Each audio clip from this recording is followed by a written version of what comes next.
గాంధర్వగాన ప్రియాం. అమ్మా, నువ్వు ఎప్పుడూ కూడా గంధర్వగానాన్ని వింటూ ఉంటావు. గంభీరాం, ఏవి గంభీరంగా నడుస్తావమ్మా. ఏనుగు నడుస్తోంది అనుకోండి, అసలు ఆ అందమే వేరు.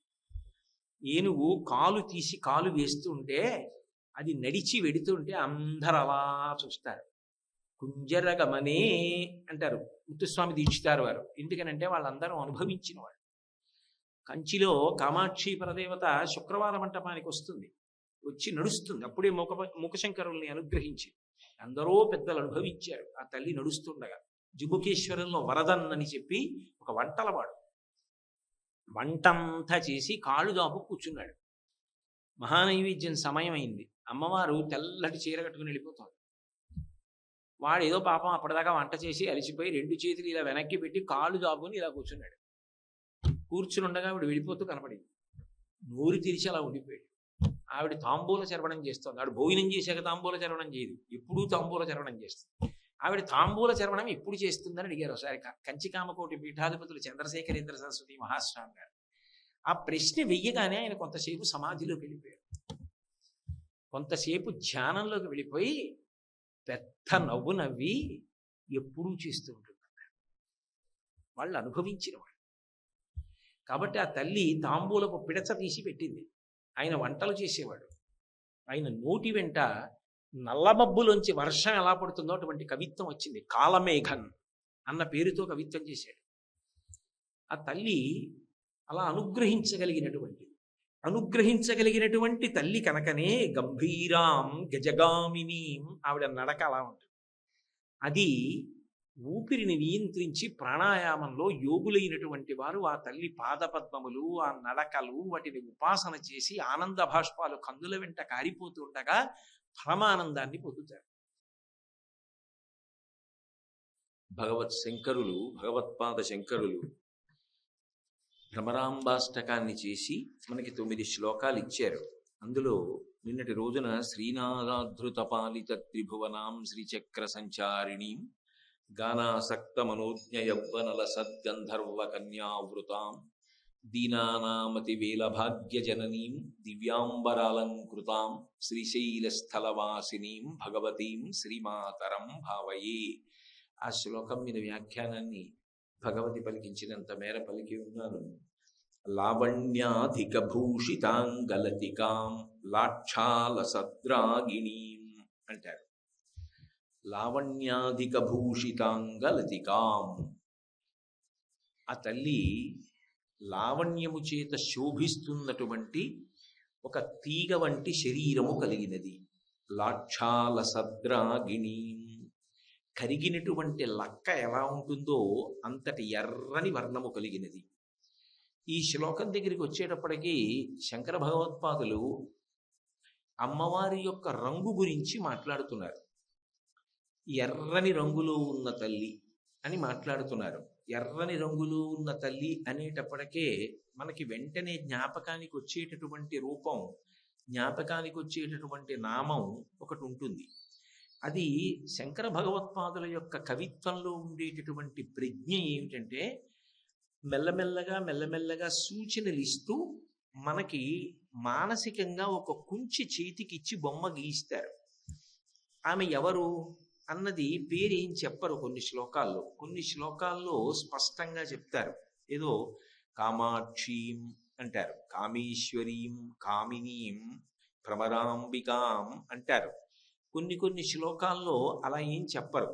చెప్పకుండా ఆమె ఎవరు అన్నది మానసికముగా మనము పొందినటువంటి భావన చేత బొమ్మ గీసి అనుభవించవలసి ఉంటుంది.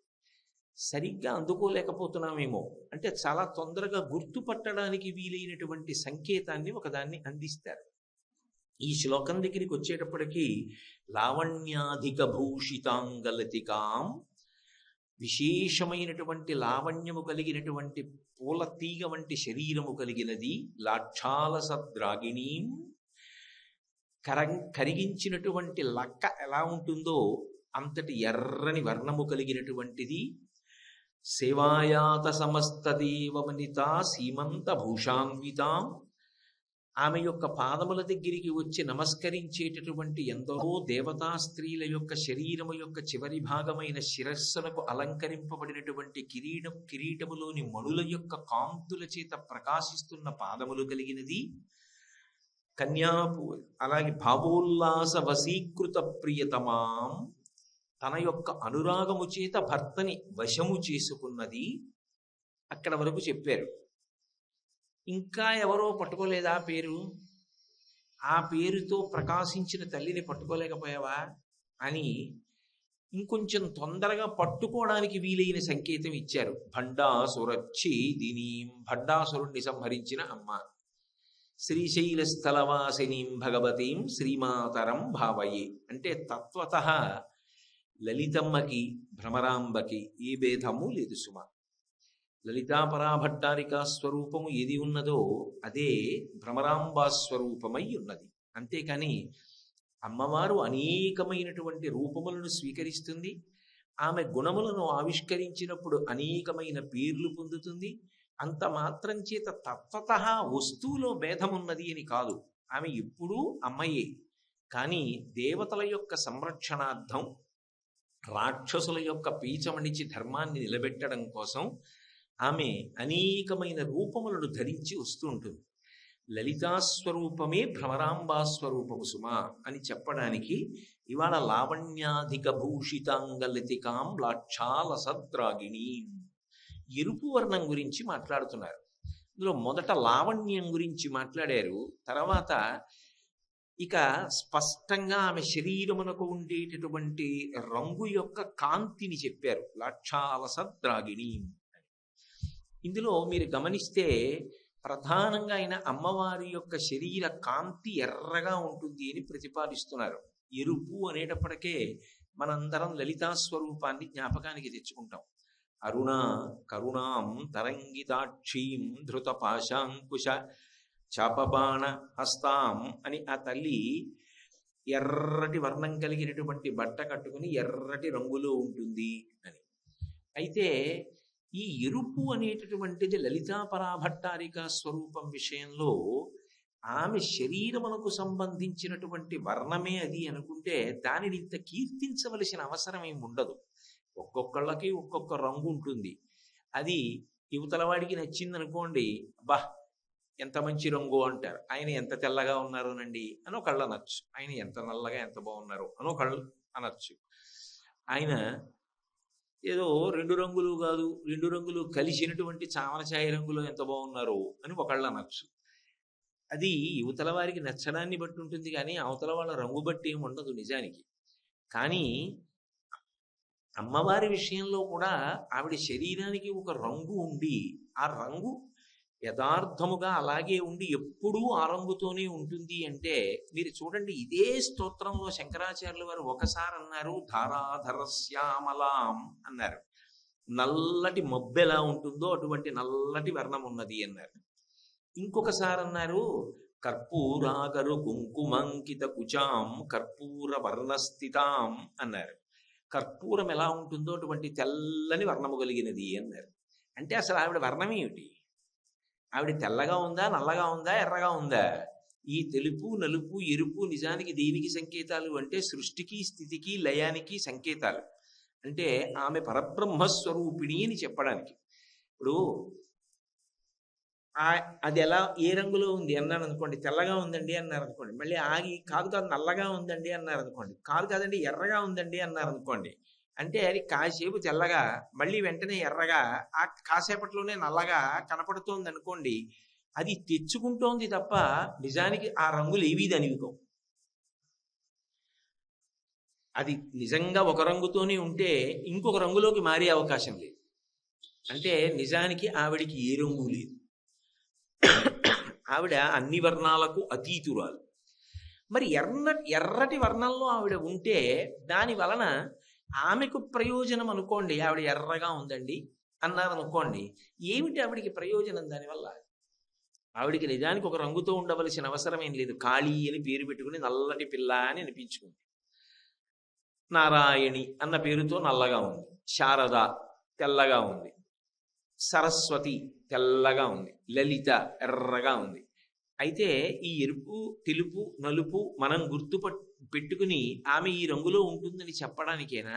దాని వలన ఇంకా అధిక ప్రయోజనం ఏమైనా ఉంటుందా అంటే ఖచ్చితంగా ఉంటుంది. ఆమె యొక్క అరుణవర్ణము ఏదైతే ఉందో ఆ అరుణిమ నిజానికి ఆమె కరుణ. అరుణ అన్న శబ్దం ఎక్కడ వాడినా, ఎర్రనిది అన్నది ఎక్కడ వాడినా అమ్మవారి విషయంలో అది అమ్మవారి యొక్క కరుణకు సంకేతము. అందుకే లలితా సహస్రనామ స్తోత్రాన్ని మీరు జాగ్రత్తగా పరిశీలనం చేస్తే ఆమె ఆ చిదగ్నిగుండంలోంచి ఆవిర్భవించినప్పుడు నిజానికి అమ్మవారి యొక్క తల దగ్గర ప్రారంభం చేయలేదు. ప్రారంభం చేయకుండా ముందు శ్రీమాత, శ్రీ మహారాజ్ఞి, శ్రీమత్సింహాసనేశ్వరి, చిదగ్నిగుండ సంభూత, దేవకార్య సముజ్యత, ఈ 5 మాటలు చెప్పారు. ఆమె శ్రీమాత, శ్రీ మహారాజ్ఞి, శ్రీమత్సింహాసనేశ్వరి. ఆమె చిదగ్నిగుండంలోంచి బయటికి వస్తోంది. చిదగ్నిగుండ సంభూత, దీనికి దేవకార్య సముజ్యత, దేవకార్యమును నిర్వర్తించడం కోసం వస్తోంది. వస్తోంది అని చెప్పినప్పుడు చిదగ్నికుండంలోంచి ఆవిడ బయటికి వస్తున్నప్పుడు స్త్రీ స్వరూపంగా వస్తోంది కాబట్టి పాదాదికి నఖపర్యంతం చెప్తారు. అంటే తల దగ్గర నుంచి, పాదాది కాదు, పురుష స్వరూపంగా అయితే పాదాది శిరపర్యంతం చెప్తారు. స్త్రీ స్వరూపంగా అయితే తల దగ్గర నుంచి పాదముల వరకు చెప్తారు. ఇప్పుడు అమ్మవారు చిదగ్నికుండంలోంచి వస్తున్నప్పుడు మొట్టమొదట ఏం చెప్పాలి? నిజానికి ఆవిడ తల గురించి చెప్పాలి, కానీ చెప్పలేదు. అక్కడ వరకే చెప్పారు. చిదగ్నికుండ సంభూత దేవకార్య సముజ్యత అని ఆపి ఎర్రటి కాంతి చెప్పారు. ఎంత ఎర్రటి కాంతి చెప్పారంటే ఉజ్జద్భాను సహస్రాభా. భా అంటే కాంతి, 1000 అంటే అనంతము, సహస్రము అంటే 1000 అని కాదు, అనంతము అని. కొన్ని కోట్ల మంది సూర్యులు ఒక్కసారి ఉదయిస్తే ఎంత ఎర్రతనంతో ఆకాశం నిండిపోతుందో, ఆ నిండిపోయినటువంటి ఎర్రతనం ఎలా ఉంటుందో అమ్మవారు బయటికి వస్తున్నప్పుడు మొదట అటువంటి అరుణకాంతి వచ్చింది. ఇప్పుడు ఒకసారి చెప్పేశారు కదా కాంతిని, చెప్పిన తర్వాత అయిపోయింది కదా అక్కడికి, కానీ వదిలిపెట్టలేదు. మీరు జాగ్రత్తగా గమనించండి. ఉజ్జద్భాను సహస్రాభ చతుర్బాహు సమన్విత. తల చెప్పకుండా చేతులు చెప్పారు. ఇప్పుడు చేతులు చెప్పాక ఏం చెప్పారు? అందులో ఆయుధాలు చెప్పారు. రాగస్వరూప పాషాఢ్య, క్రోధాకార అంకుశోజ్వల, మనోరూపేక్షుకోదండ, పంచతన్మాత్ర సాయక. పోని 4 చేతులు, 4 చేతుల్లో ఉన్నటువంటి ఆయుధాలు చెప్పేశారు. అయిపోయింది. ఇప్పుడు ఏం చెప్పాలి? తల చెప్పాలి. ఇప్పుడు తల చెప్పలేదు. చెప్పకుండా పంచతన్మాత్ర సాయక, నిజారుణ ప్రభా పూర మజ్జత్ బ్రహ్మాండ మండల. నిజారుణ ప్రభ, అరుణ ప్రభ, మళ్ళీ ఎర్రకాంతి చెప్పారు. ఆమె తన ఎర్రని కాంతి చేత ఈ బ్రహ్మాండములను కప్పేస్తోంది అని మళ్ళీ అని, అప్పుడు చంపకాశోక పున్నాగ సౌగంధి కల సత్కచ ఉరువిందమణి శ్రేణి కనత్కోటి ఇరమండిత అన్నారు.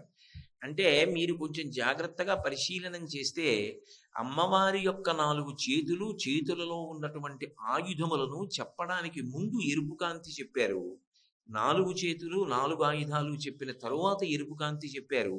చెప్పిన తరువాత మాత్రమే అమ్మవారి యొక్క తల గురించి, కబరీబంధం, జుత్తుముడు గురించి చెప్పారు.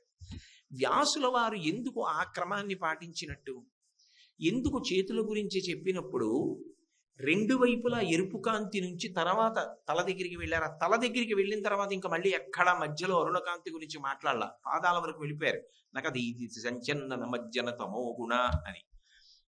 ఒక్క చేతుల దగ్గరికి వచ్చేటప్పటికే అలా ఎందుకు పెట్టవలసి వచ్చింది?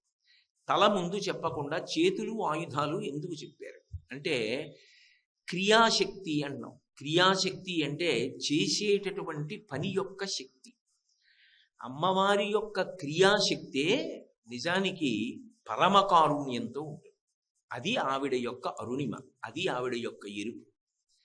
ఆ క్రియాశక్తి కేవలముగా ఆవిడ కొరకు పనులు చేసుకోవడం కోసం చేసేది కాదు. నేను ఒక పని చేశాను అనుకోండి, సాధారణంగా అది ఎందుకు ఉంటుంది అంటే నా కొరకు. ఒకవేళ అది నా కొరకు కాకపోతే కనీసం నా తృప్తి కొరకు నేను ఆ పని చేస్తాను.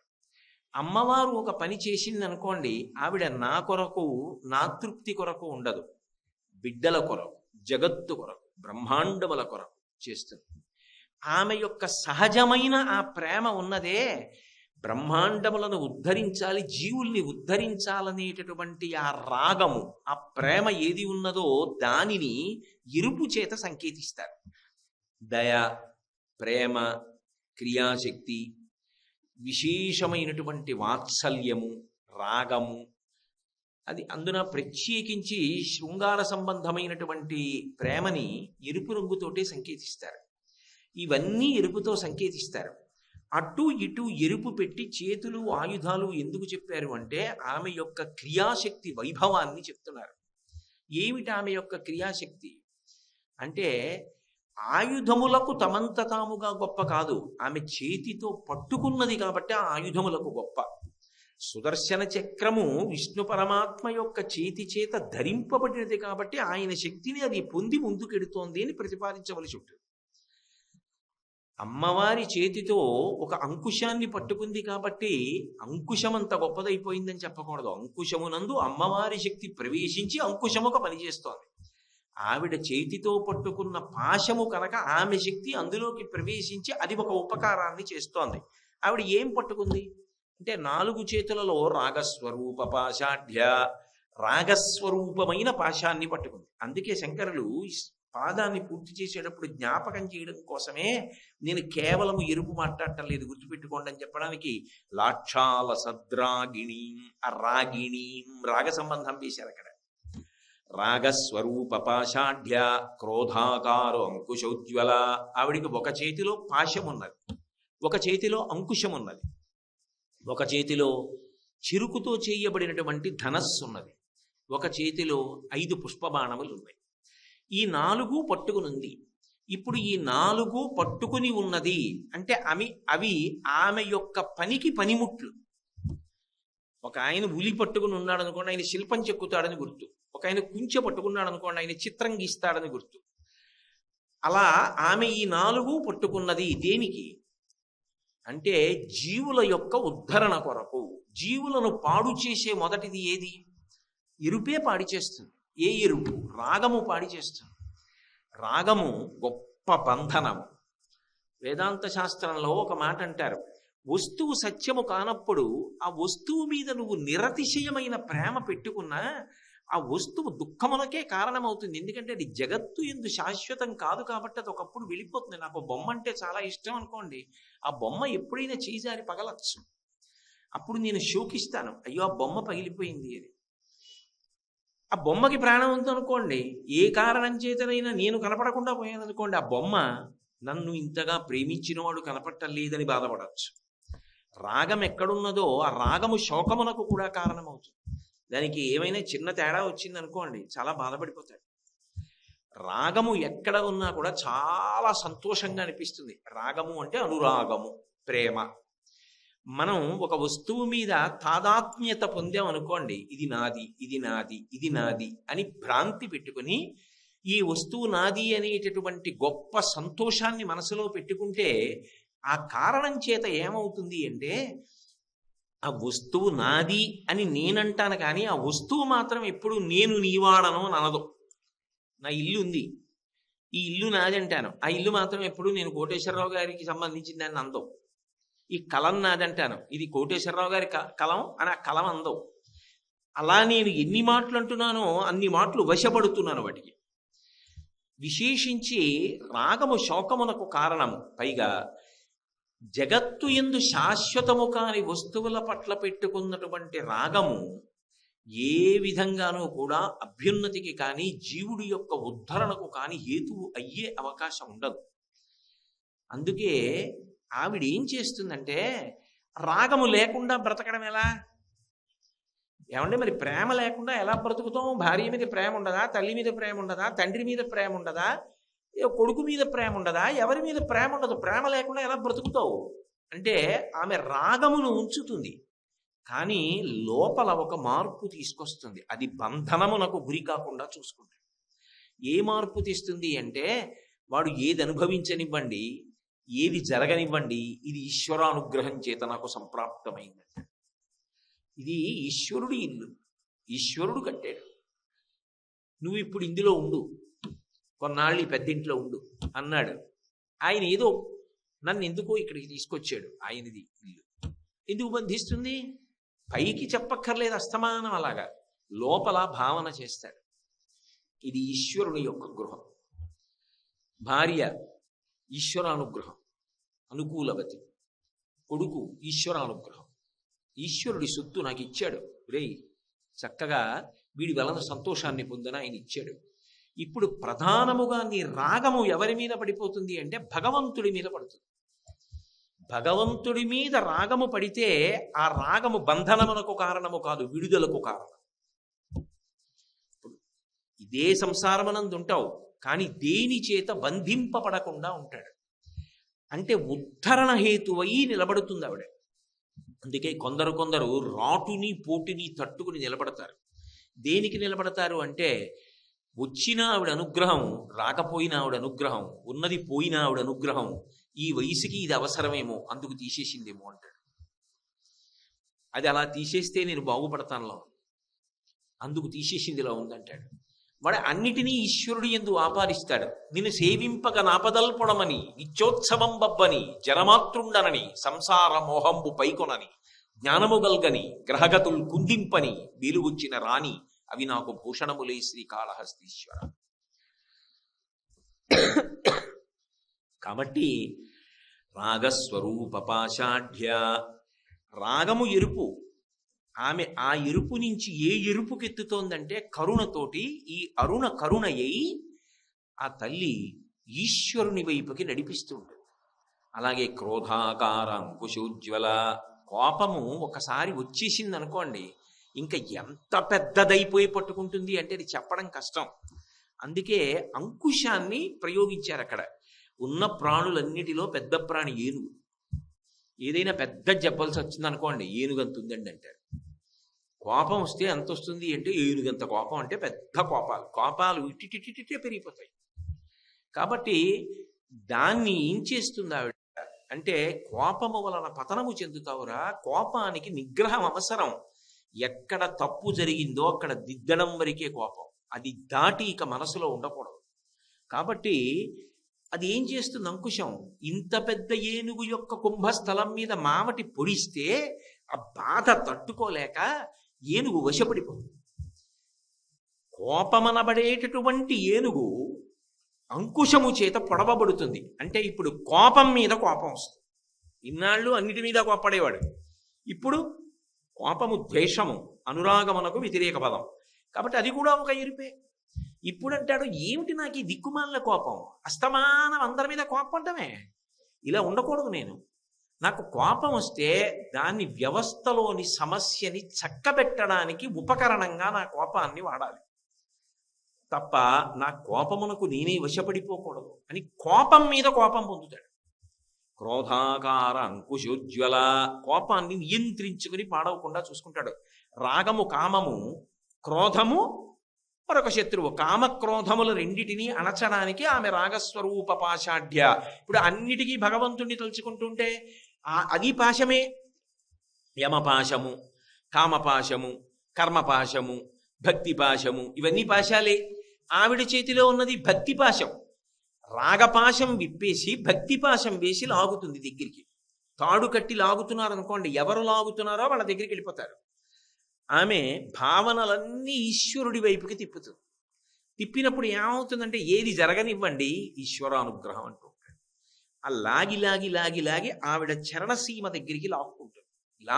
లాగి శివుని ఎందుకు కలుపుతుంది. అది క్రియాశక్తి, అది ఎరుపు. అది లావణ్యాధిక భూషితాంగలతికాంలాక్షాల సద్రాగిణి.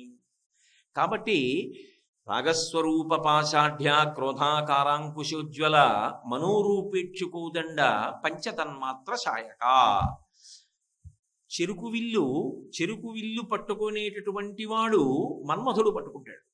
మన్మధుడు చెరుకు విల్లు పట్టుకున్నాడు అనుకోండి, ఈ 5 పువ్వులు శబ్ద స్పర్శ రస రూప గంధములనబడేటటువంటి ఈ 5 తన్మాత్రలు లోకమునందు ప్రవర్తిస్తాయి. ఎప్పుడూ కూడా ఏదో లౌకికమైన శబ్దాలు విని సంతోషపడిపోవాలి, అక్కర్లేనివన్నీ ముట్టుకుని సంతోషపడిపోవాలి. అవసరం ఉన్నా లేకపోయినా రజోగుణ సంబంధంగా రుచి కోసం తిని సంతోషపడిపోవాలి.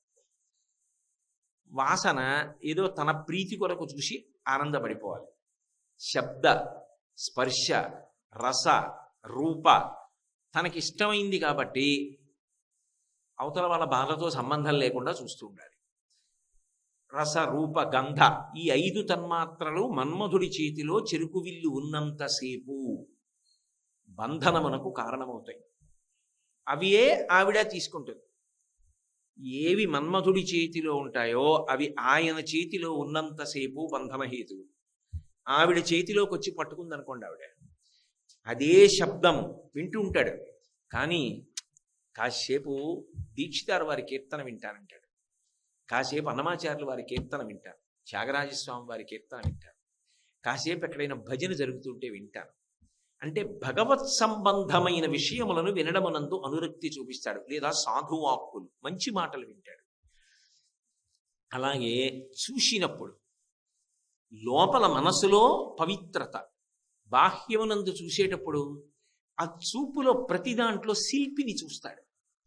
అరే, ఒక రహదారి పక్కన ఇంత దుమ్ము పడే చోట ఒక ఉమ్మెత్త పువ్వు పూసిందా, ఉమ్మెత్త కాయని చూస్తేనేమో ముట్టుకుంటే ఒంటి నిండా ముళ్ళ, ఇది చూస్తే మరక లేకుండా తెల్లటి బట్ట అప్పుడే వస్త్ర దుకాణంలోంచి కొనుక్కొచ్చి విప్పినంత తెల్లగా ఉందా, గొట్టంలా అంత పువ్వు పూసిందా, కనకాంబరం పువ్వు ఇంత చిన్న తొడిమితోటి ఇంత ఎర్రటి పువ్వు పూసిందా, దానికి సువాసన లేదా, మల్లె పువ్వు సాయంకాలం విచ్చుకుంటే అంత సువాసన, మొగ్గలో లేనిది పువ్వులో ఉందా, ఎవడురా ఇవన్నీ సృష్టించినవాడు అని వస్తువుని చూసి దాని వెనకనున్నటువంటి శిల్పి గురించి ఆలోచన చేస్తుంటాడు. ఏది అనుభవించినా ఈశ్వర ప్రసాదము అని అనుభవిస్తాడు. ఇప్పుడు ఆ శబ్ద స్పర్శరస రూపగంధములే మారి సాత్వికమవుతాయి. ఇప్పుడు ఆమె చేతిలోని చెరుకు విల్లు బాణములైనప్పుడు, అవి మన్మధుడి చేతిలోని చెరుకు విల్లు బాణములు అయ్యాయి అనుకోండి, గతి తప్పించి బంధన హేతువులు పునర్జన్మ కారకములవుతాయి. అందుకని ఇప్పుడు ఆవిడ ఏం చేస్తోంది? క్రియాశక్తి చేత. క్రియాశక్తిని ఎక్కడ చెప్పినా ఎరుపుతో చెప్తారు. ఆమె చేతితో పట్టుకున్నటువంటి ఆయుధముల ద్వారా, ఆ చేతితో పట్టుకున్న ఆయుధములతో ప్రవర్తించి లోకమునందున్నటువంటి జీవులను ఉద్ధరిస్తోంది ఆవిడ. ఇది ఆమె అనుగ్రహ విశేషం. సాధన చేత మనం సంపాదించుకోలేకపోతే భక్తితో ఆమె పాదములు పట్టుకుంటే ఆమె ఈ 4 చేతులలో ఉన్న ఆయుధముల ద్వారా దీన్ని వర్షించి మనని కాపాడుతుంది. అసలు అమ్మవారి యొక్క 4 చేతులు 4 ఆయుధముల యొక్క అనుగ్రహమును పొందనంత కాలం అజ్ఞానము పోయే అవకాశము లేనే లేదు.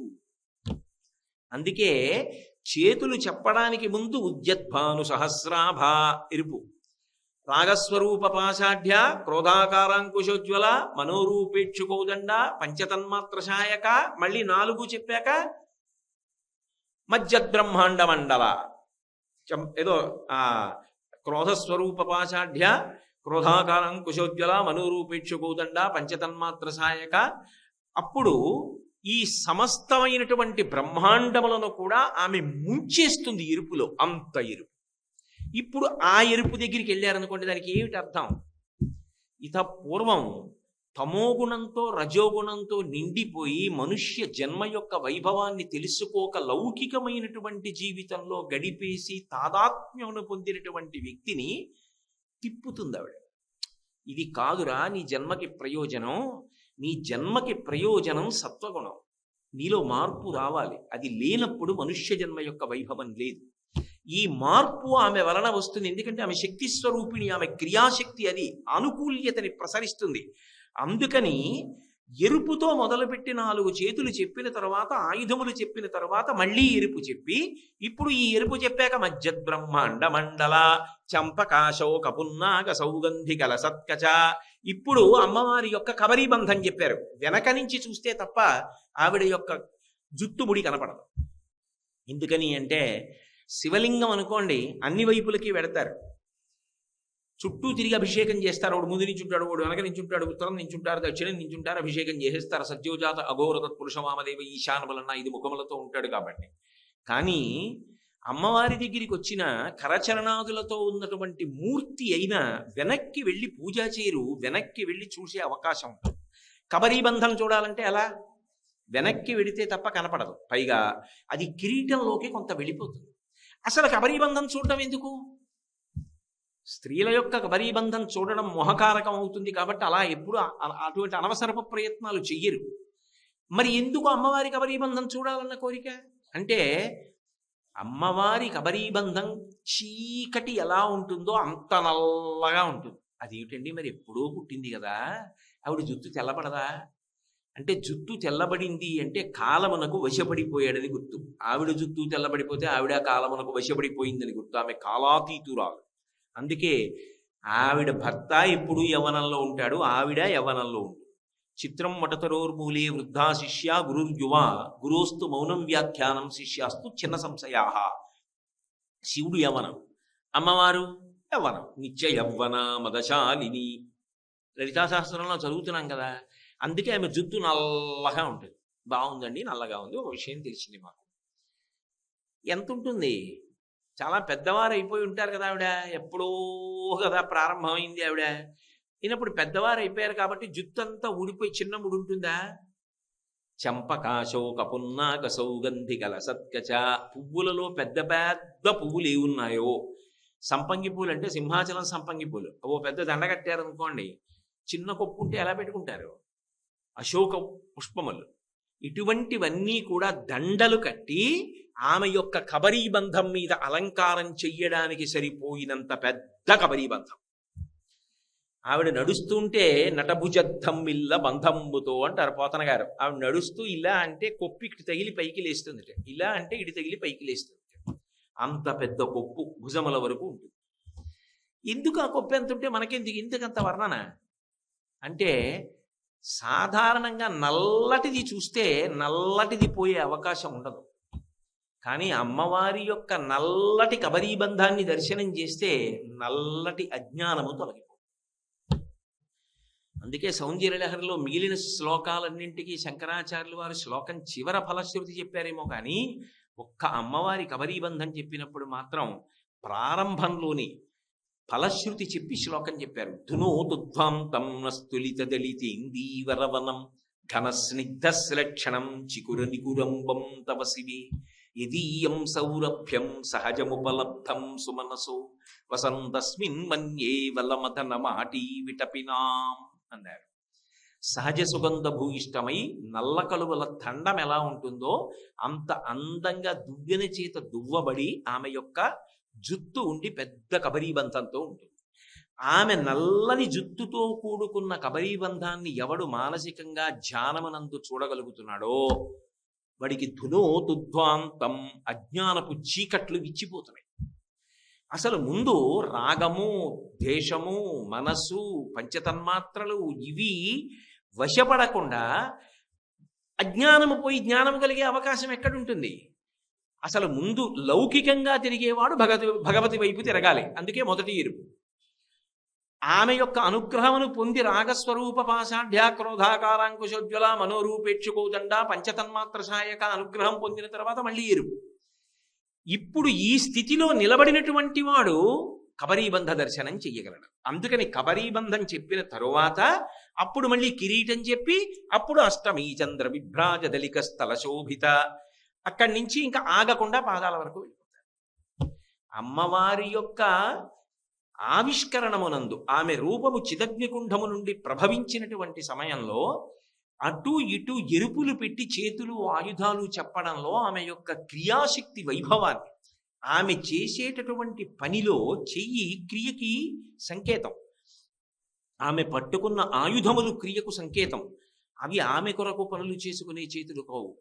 ఆమె చేతులు, ఆమె చేతి ఆయుధములు లోకోద్ధరణకు సంకేతములు. కాబట్టి ఆమె అరుణిమనందు కరుణిమ నిండి ఉంది. ఆమె కారుణ్యమూర్తి అని చెప్పడానికి లోకానతీత లలితే లలితా తెనసోచ్యతే, లోకములను మించిపోయినటువంటి ఎరుపుతనంతో ఉంటుంది. అందుకే అమ్మవారి యొక్క ఉపాసనా క్రమమునందు శంకరాచార్యులు వారి సౌందర్య లహరిలో శ్రీసరణి అని ఒక అద్భుతమైన మాటని ప్రయోగించారు. సౌందర్య లహరిలో తెల్లవారుజామున సూర్యోదయం అవుతుంటే అరుణారుణ కాంతులు వస్తాయి. ఆ కాంతులు భూమినంతటినీ కప్పేస్తాయి. అలాగే అమ్మవారి యొక్క శరీర ఎర్రటి కాంతి అందరిలో ఉన్నటువంటి దోషములను కడిగేస్తుంది. ఆ ఎరుపు సమస్తమైనటువంటి శుభములకు సంకేతం. అది మనస్సులో స్మరించినంత మాత్రం చేత అంత గొప్ప అనుగ్రహాన్ని వర్షిస్తుంది. అందుకే అమ్మవారి గురించి ఎక్కడ చెప్పినా ఎరుపు రంగుతో చెప్పడం వెనక ఉన్న కారణం అది. కాబట్టి ఆమె యొక్క ప్రేమ అటువంటిది. మీతో నేను మనవి చేసి ఉన్నాను, ప్రేమ, కారుణ్యము ఇవన్నీ కూడా ఎరుపుతోటి సంకేతిస్తారు. చైతన్యము అది కూడా ఎరుపు చేత సంకేతింపబడుతుంది. లావణ్యం, సొగసు, ఆకర్షణ ఇవన్నీ ఎరుపు చేత సంకేతింపబడతాయి. ఆమె సౌందర్య రాశి. సౌందర్య రాశి అన్న మాటకు అర్థం ఆవిడ చాలా అందంగా ఉంటుంది అన్న మాట అన్వయం కాదు. ఎందుకు అన్వయం కాదు అంటే, లోకంలో ఏ మూర్ఖుడు కూడా మా అమ్మగారు అందంగా ఉంటారంటే అందం. సౌందర్యము అన్న మాటకు అర్థం అందము అన్నాను అనుకోండి, అన్ని వేళలా అందము రక్షణ హేతువు కాదు. పెద్ద పులి చాలా అందంగా ఉంటుంది. నాగుపాం సాయంకాలం వేళ సూర్యాస్తమయం అవుతుంటే మంచి వేసవి కాలంలో కాస్త పూల మొక్కలకి నీళ్లు పోస్తే వేడి తట్టుకోలేక ఆ పూల మొక్కల దగ్గరికి వచ్చి ఆ నీటి పడియలో చల్లగా ఉన్న చోట పడుకుని పైకి లేచి పడగ విప్పింది అనుకోండి, సూర్యాస్తమయం అవుతుండగా కిరణములు దాని యొక్క పడగ మీద పడినప్పుడు చాలా అందంగా ఉంటుంది. చాలా అందంగా ఉంది కదా అనేది భద్రత కల్పిస్తుందా? అందము అన్ని వేళలా ఆత్మోద్ధరణ భద్రత కల్పించేది కాదు. ఏది సౌందర్యము? ఎందుకు శంకరాచార్యుల వారు సౌందర్య లహరి అని పేరు పెట్టుకున్నారు అంటే, ఏది బాహ్యమైన అందముతో సంబంధము కాదో, దేని దర్శనము, దేని సేవనము నీ ఆత్మోద్ధరణ కారకమో, దేని యొక్క స్మరణము నీకు గొప్ప ఉపశాంతినిస్తుందో అది సౌందర్యం. లోకంలో సౌందర్యము అమ్మ ఒక్కతే. అందుకే అమ్మకి అందమన్న మాట అన్వయం అవదు.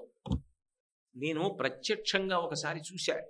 అన్నవరం పాదయాత్ర చేస్తూ వెడుతుంటే పాపం ఒక ఆవిడ పసిపిల్లని రహదారి పక్కనున్నటువంటి చెట్టుకి తను కట్టుకునేటటువంటి ఉయ్యాలతో బట్ట కట్టి అందులో పడుకోబెట్టి ఊపి వాడు నిద్రపోతుంటే ఆవిడ రహదారి పని చేసుకుంటారు.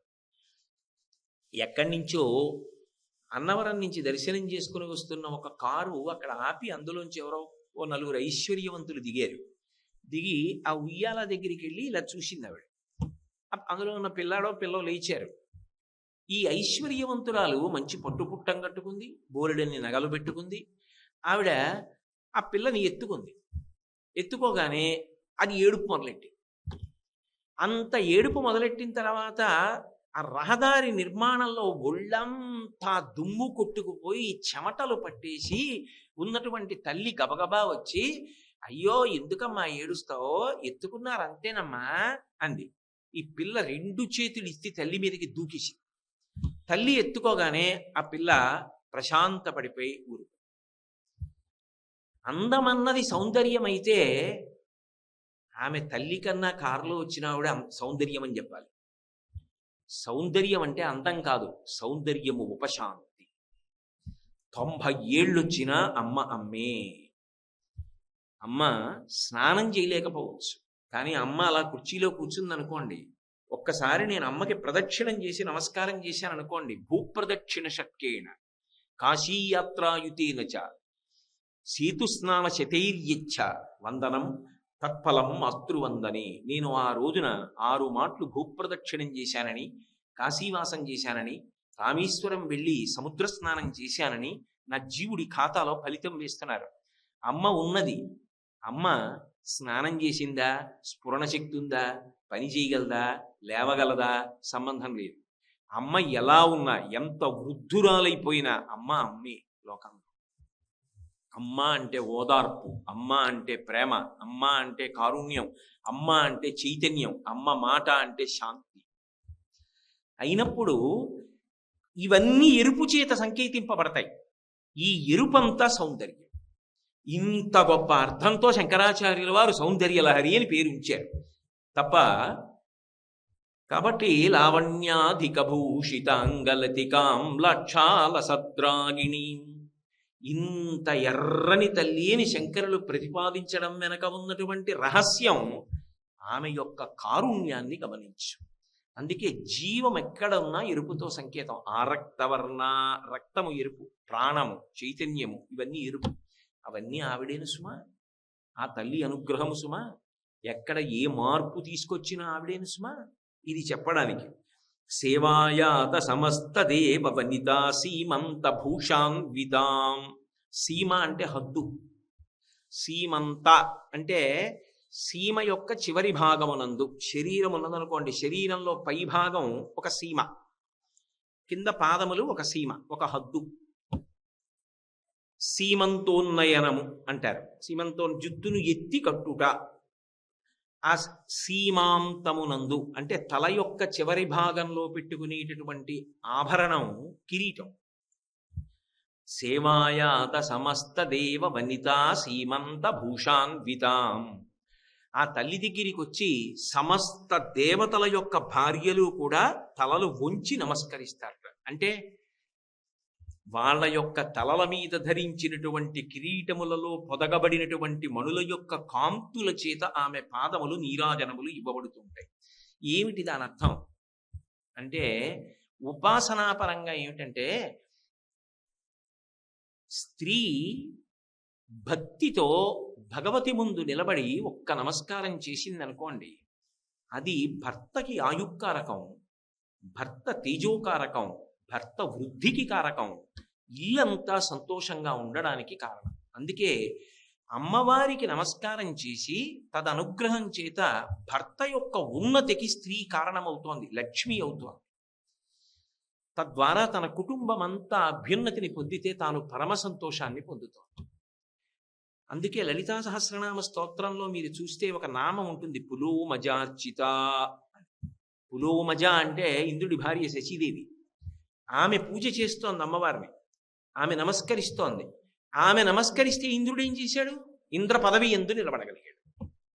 అంటే ఈ సేవాయాత సమస్త దేవ వనితా సీమంత భూషాన్వితాం, వీళ్ళందరూ నమస్కరించబట్టి వాళ్ళు దేవతా పదవుల ఎందు ప్రకాశించగలుగుతున్నారు. ఇంత గొప్ప అనుగ్రహ శక్తి కలిగినటువంటి తల్లివి. భావోల్లాస వశీకృత ప్రియతమాం.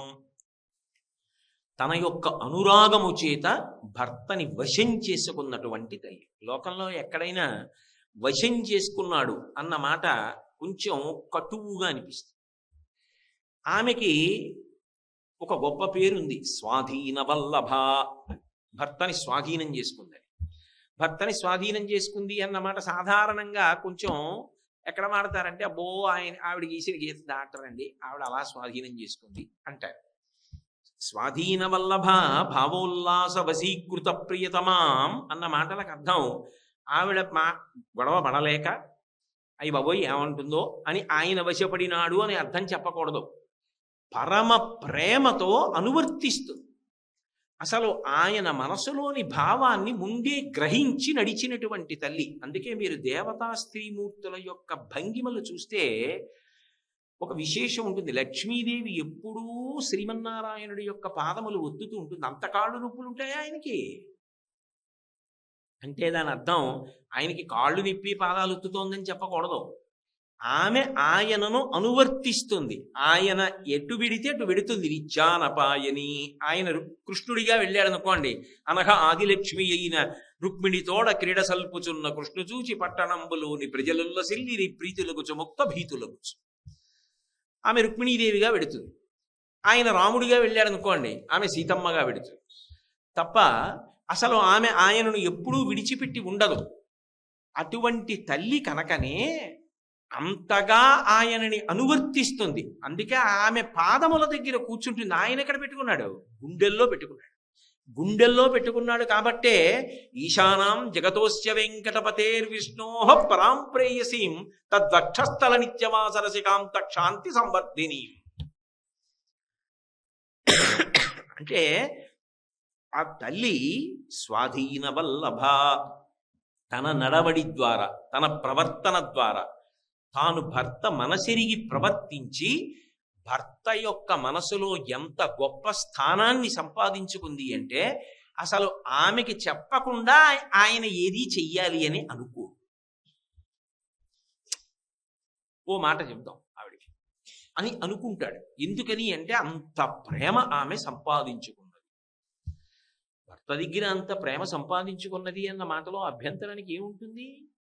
అంత గొప్పగా అనువర్తించి సంపాదించుకున్నటువంటి తల్లి. అందుకే కాముణ్ణి కాల్చిన వాడి గురించి తపస్సు చేసి తాళి కట్టించుకుని తీసుకొచ్చి మనందరికీ తండ్రి స్థానంలో కూర్చోబెట్టగలిగింది. ఏమి మహాతల్లి ఆవిడ. అందుకే భావోల్లాస వశీకృత ప్రియతమాం భండాసురచ్ఛేదిని. ఒకనకొకప్పుడు భండాసురుడు అనేటటువంటి రాక్షసుడు బయలుదేరి లోకాలన్నింటినీ పాడు చేస్తుంటే లలితాదేవిగా ఆవిర్భవించి భండాసురుణ్ణి ఛేదించింది. మీ అందరికీ లలిత ఉపాఖ్యానంలో ఆ విషయం తెలిసి ఉన్నది. ఆమె లలిత, ఆ ఎరుపు రంగు ఆమెది. ఆమె యొక్క వైభవం గురించి నేను ప్రస్తుత చేస్తున్నాను. ఆ లలిత ఎక్కడుంది? శ్రీశైలస్థలవాసినీం భగవతీం శ్రీమాతరం భావయే. ఆ లలిత ఎక్కడో ఉందని అనుకోకు. శ్రీశైలంలో ఉన్నటువంటి భ్రమరాంబయే లలిత. లలిత ఒకరు, కామాక్షి ఒకరు, ఏదో విశాలాక్షి ఒకరు అని అనుకోకు. ఆ తల్లియే ఈ రూపములను పొందుతోంది ఒక్కొక్క ప్రయోజనాన్ని సాధించడానికి. ధన్యాం సోమ విభావనీయ చరితాం ధారాధరశ్యామలాం. ఆ తల్లి ధన్య. ధన్య అంటే ధన్యురాలు, కృతార్థురాలు. ఆమె ఒక సంకల్పాన్ని చేసి అది సాధించుకోలేకపోయాను అన్నది ఆమె జీవితంలో ఉండదు. సమస్తమైన సంకల్పములను సాధించుకుని కృతకృత్యురాలైనటువంటి తల్లి. బాహ్యంలో అది ఆమె గొప్పతనం. అందుకే ఎన్ని కోట్ల మంది రాక్షసుల్ని ఎన్ని మాటలు తెగటార్చి కీర్తి పొందిందో, ఎంతమందిని అనుగ్రహించి కీర్తి పొందిందో. దీనానామతివేల భాగ్య జననీం దివ్యాంబరాలంకృతాం. ఇది ఒకెత్తు. ధన్యాం అన్న మాటకు అర్థం ఏమిటో తెలుసా? ఆవిడ ఒక అద్భుతమైనటువంటి శక్తి స్వరూపంగా లోపల కూర్చుని మనిషి యొక్క పునర్జన్మకు కారణమవుతుంది. ఎలా అంటే, మనసు, మొన్న మీకు నేను మనవి చేశాను, ఊపిరి మీద ఆధారపడుతుంది. ఊపిరి వేగంగా తీసి వదిలిపెడితే మనసు తొందరగా కదులుతుంది. ఊపిరి నియంత్రింపబడితే ప్రాణాయామంలో మనస్సు కూడా నిలబడుతుంది. ఈ మనసుకి ఒక లక్షణం ఉంటుంది. ఇది ఏం చేస్తుంది అంటే, జీవితంలో అనేకమైన వస్తువుల్ని నాకు ప్రియము అని దగ్గరికి తీసుకుంటుంది. ఆ తర్వాత దాన్ని వదిలిపెట్టేస్తుంది. ఒక్కొక్కసారి అది లేకపోయినా బ్రతికేస్తుంది ఇష్టం ఉన్నా. చిన్నతనంలో మీ అమ్మని నేను తీసుకెళ్ళిపోతున్నాను రా అంటాడు మేనమా వచ్చి. అమ్మ నాది అని ఏడుస్తాడు పిల్లాడు. అమ్మను వదిలి ఉండనంటాడు. కానీ వాడు బాగా చదువుకోవడానికి ఎక్కడికో వెళ్ళిపోవలసి వచ్చింది, అమ్మను వదిలిపెట్టి వెళ్ళిపోతాడు. పెళ్ళి అయింది, అమ్మను వదిలి వెళ్ళిపోతాడు. అమ్మ ఒకప్పుడు శరీరం వదులుతుంది, అంచిష్టి సంస్కారం చేసి బతుకుతాడు. తండ్రి అంతే.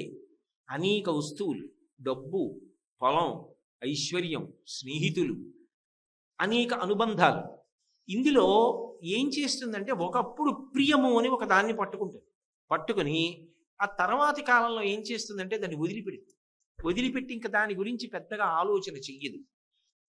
Out of sight out of mind అంటుంటారే ఆంగ్ల భాషలో. అలా ఎదురుకుండా లేదు కాబట్టి దాన్ని విస్మరిస్తూ వదిలిపెట్టేస్తుంది. అలా వెళ్ళగా వెళ్ళగా వెళ్ళగా వెళ్ళగా జీవితంలో ఏం చేస్తుందంటే, ఎక్కడో ఒక చోట ఇది నాకు అత్యంత ప్రియము అని దాని మీద మనసు వెళ్ళి నిలబడుతుంది. మనసు నిలబడాలంటే రెండే కారణాలకే నిలబడుతుంది. ఒకటి రాగము చేత నిలబడుతుంది, రెండు ద్వేషము చేత నిలబడుతుంది. ఈ రెండు అక్క చెల్లెలు. దాని మీద చాలా ప్రేమ ఉందనుకోండి, గుర్తొస్తుంది. మా అబ్బాయి ఏం చేస్తున్నాడో, మా అబ్బాయి ఎప్పుడు వస్తాడో, ఈ 10 రోజుల్లో 6 రోజులైనా ఉంటే బాగుండు, వాడి జ్ఞాపకానికి వస్తూ ఉంటాడు. ఎందుకనంటే రాగము.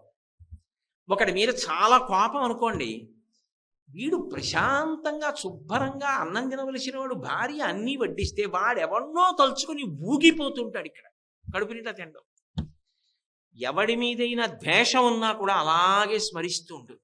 అది దాని బలము, బలహీనత. రాగమునకు స్మరిస్తుంది, ద్వేషమునకు స్మరిస్తుంది. ఇది ఏ వస్తువుని బాగా రాగము పెంచుకుందో దాన్ని ఆఖరిసారి ఊపిరి తీసినప్పుడు ఆఖరిసారి మనసు కదులుతుంది.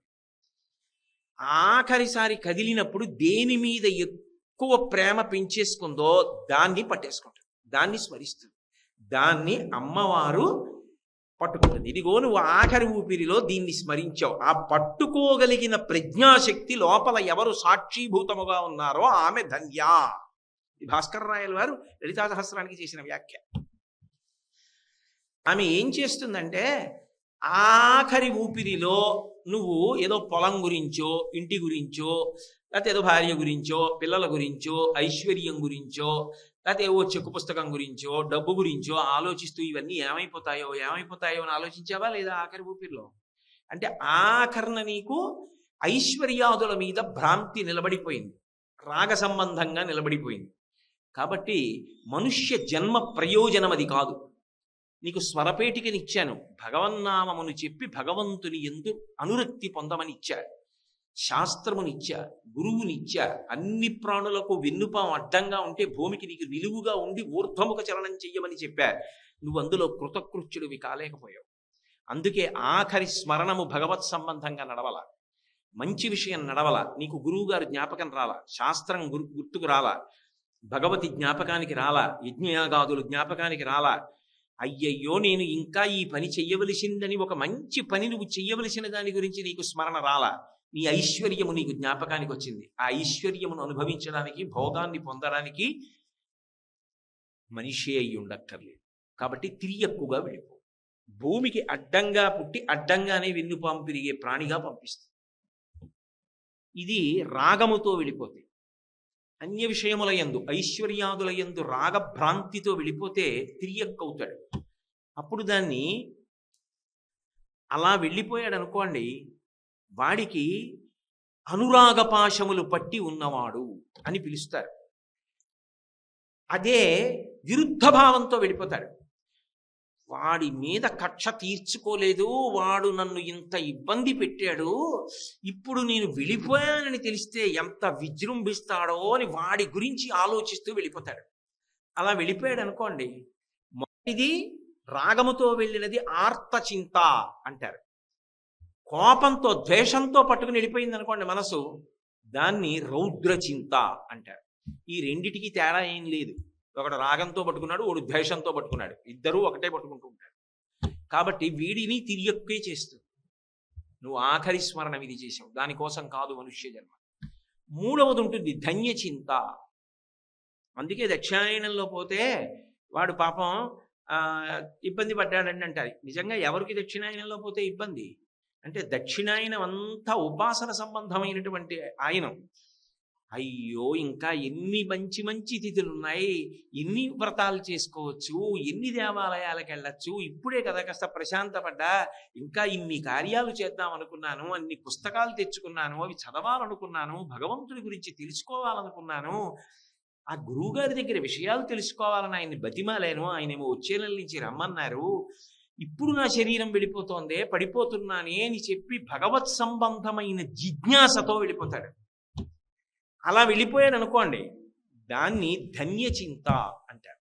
అప్పుడు ఊర్ధ్వలోకవాసానికి పంపిస్తాడు, స్వర్గాది లోకములకు పెడతాడు.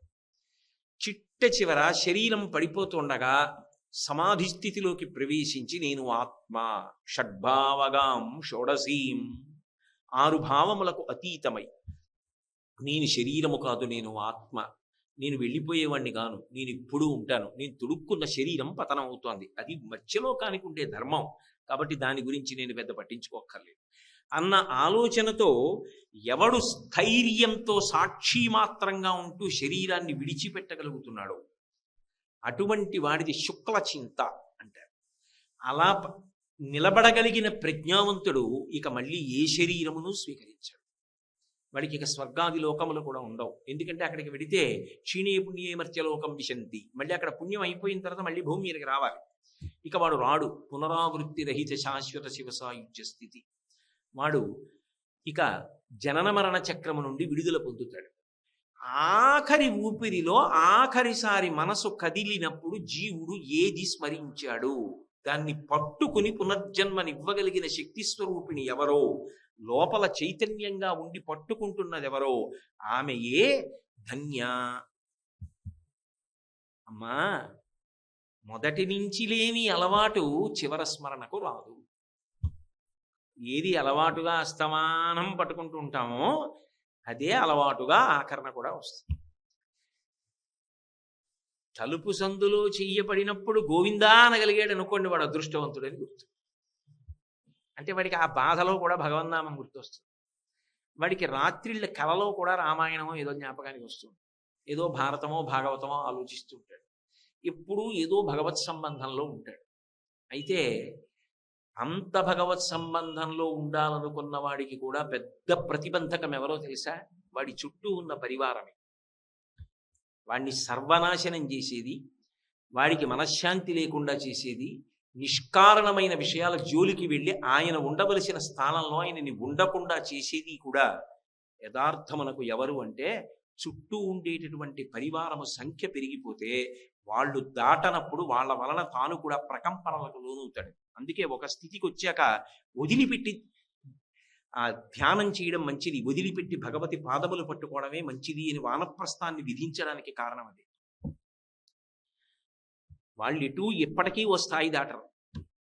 అందుకే మీరు చూడండి, దేవాలయాల్లో పవిత్ర స్థలాల్లో కార్యకర్త అంటే కార్యకర్త అన్న బిరుది ఇవ్వగానే ఎంత అల్లరో. ఎందుకని అంటే రజోగుణ తమో గుణాలని దాటలేక వస్తాయి ఇవన్నీ. కాబట్టి శుక్ల చింతలోకి వెళ్ళి నిలబడగలగడము అంటే దానికి అనన్య చింతనము అంత అవసరమవుతుంది. మనసుకి తర్ఫీదు ఇవ్వగలగాలి. ఇది అస్తమానం ఏం పట్టుకుంటోంది, ఎక్కువ దేన్ని ఆలోచిస్తుంది, దేని మీద దీనికి ప్రియం ఉంది, దేన్ని పట్టుకుంటుంది ఎక్కువ అన్నది. దీపం ఉండగా ఇల్లు చక్కబెట్టుకో, ఇప్పటి నుంచి అలవాటు చేసుకుని మనసుకి ఇది ప్రియమైనది అన్నది నువ్వు అందించడం సాధన చేయకపోతే చిట్ట చివర నువ్వేం పట్టుకున్నావన్నది చెప్పడానికి ఆవిడ ధన్యారూపంలో ఉంది. ఆవిడ ఇది పట్టుకున్నావని చెప్తుంది, అది ప్రమాదానికి ఎడుతుంది. అందుకే సాధన అన్న 3 అక్షరాలకు అర్థం ఏమిటంటే ఊపిరి ఉండగా నీకు ప్రియమైనవి ఏవి కావాలి అంటే ఓ దేవాలయం, ఓ భగవత్ సంబంధం, ఓ పూజ, భగవత్ కథ, భగవత్ సంబంధమైనటువంటి గీతము, భగవత్ సంబంధమైన ప్రసంగము, ఇటువంటి వాటి యందు అనురక్తము కావాలి. అలా అనురక్తము కానప్పుడు, ధర్మమునందు అనురక్తి లేనప్పుడు అది ప్రమాదహేతు. అందుకే ధన్యాం సోమ విభావనీయ చరితాం, ఆ తల్లి సోమ విభావనీయ చరితాం చంద్రమండల మధ్యగా అంటారు లలితా సహస్రనామ స్తోత్రంలో. నిజానికి చంద్రుడి యొక్క పెరిగేటటువంటి కళలు, తరిగేటటువంటి కళలు, వీటిని నిత్యా కళలు అన్న పేరుతో ఆరాధన ఎక్కడుంటుంది అంటే శ్రీ విద్యా తంత్రమునందే ఉంటుంది. పైగా అమ్మవారి యొక్క గొప్ప ఉపాసకులు 12 మంది ఉన్నారు. అందులో ప్రధానమైనటువంటి వాళ్ళలో అమ్మవారికి చంద్రుడు ఒకడు. చంద్రుడు చాలా చాలా గొప్ప ఉపాసకుడు. అందుకే అటువంటి చంద్రుడు ఆమె ఉపాసకుడు కాబట్టే చంద్రమండలం మధ్యలో అమ్మవారి యొక్క స్వరూపము వెలుగొందుతుంటుంది. అందుకే చంద్రమండలం అంత చల్లగా ఉంటుంది, ఎంతసేపు చూసినా హాయే. అటువంటి చంద్రమండలం మధ్యలో అమ్మవారిని ఉపాసన చెయ్యడం అనేటటువంటిది ఒక గొప్ప విద్య. అభిరామ భట్టు వంటి మహాపురుషులు అలా చేశారు. అందుకే చంద్రమండల మధ్యగా అమృత వృష్టిని కురిపిస్తూ ఉంటుంది ఆవిడ. కాబట్టి సోమ విభావనీయ చరితాం ధారాధరశ్యామలాం, ధారాధరశ్యామలాం, నీటిని కురిపించగలిగినటువంటి మేఘము యొక్క కాంతి ఎలా ఉంటుందో అటువంటి కాంతితో ఉంటాం. ఇందాక ఏమన్నారు? ఎర్రగా ఉంటామన్నారు. లాక్షాల సద్రాగిణీం అన్నారు. ఇప్పుడేమంటున్నారు? ధారాధరశ్యామలాం అంటున్నారు. నల్ల మబ్బులో ఉంటా ఉంటున్నారు.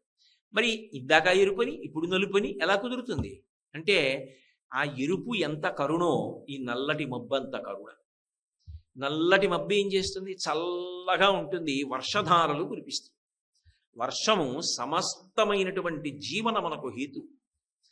అటువంటి వర్షధారలు కురిపించగలిగినటువంటి మేఘం ఉన్నదే, ఆ మేఘము ఎంత నల్లటి కాంతి అంటే బొగ్గులా ఉండడం కాదు, ఆ కాంతిలో ఒక మెరుపు ఉంటుంది, ఒక అనుగ్రహ శక్తి ఉంటుంది, దానికి ఒక ఆకర్షణ ఉంటుంది.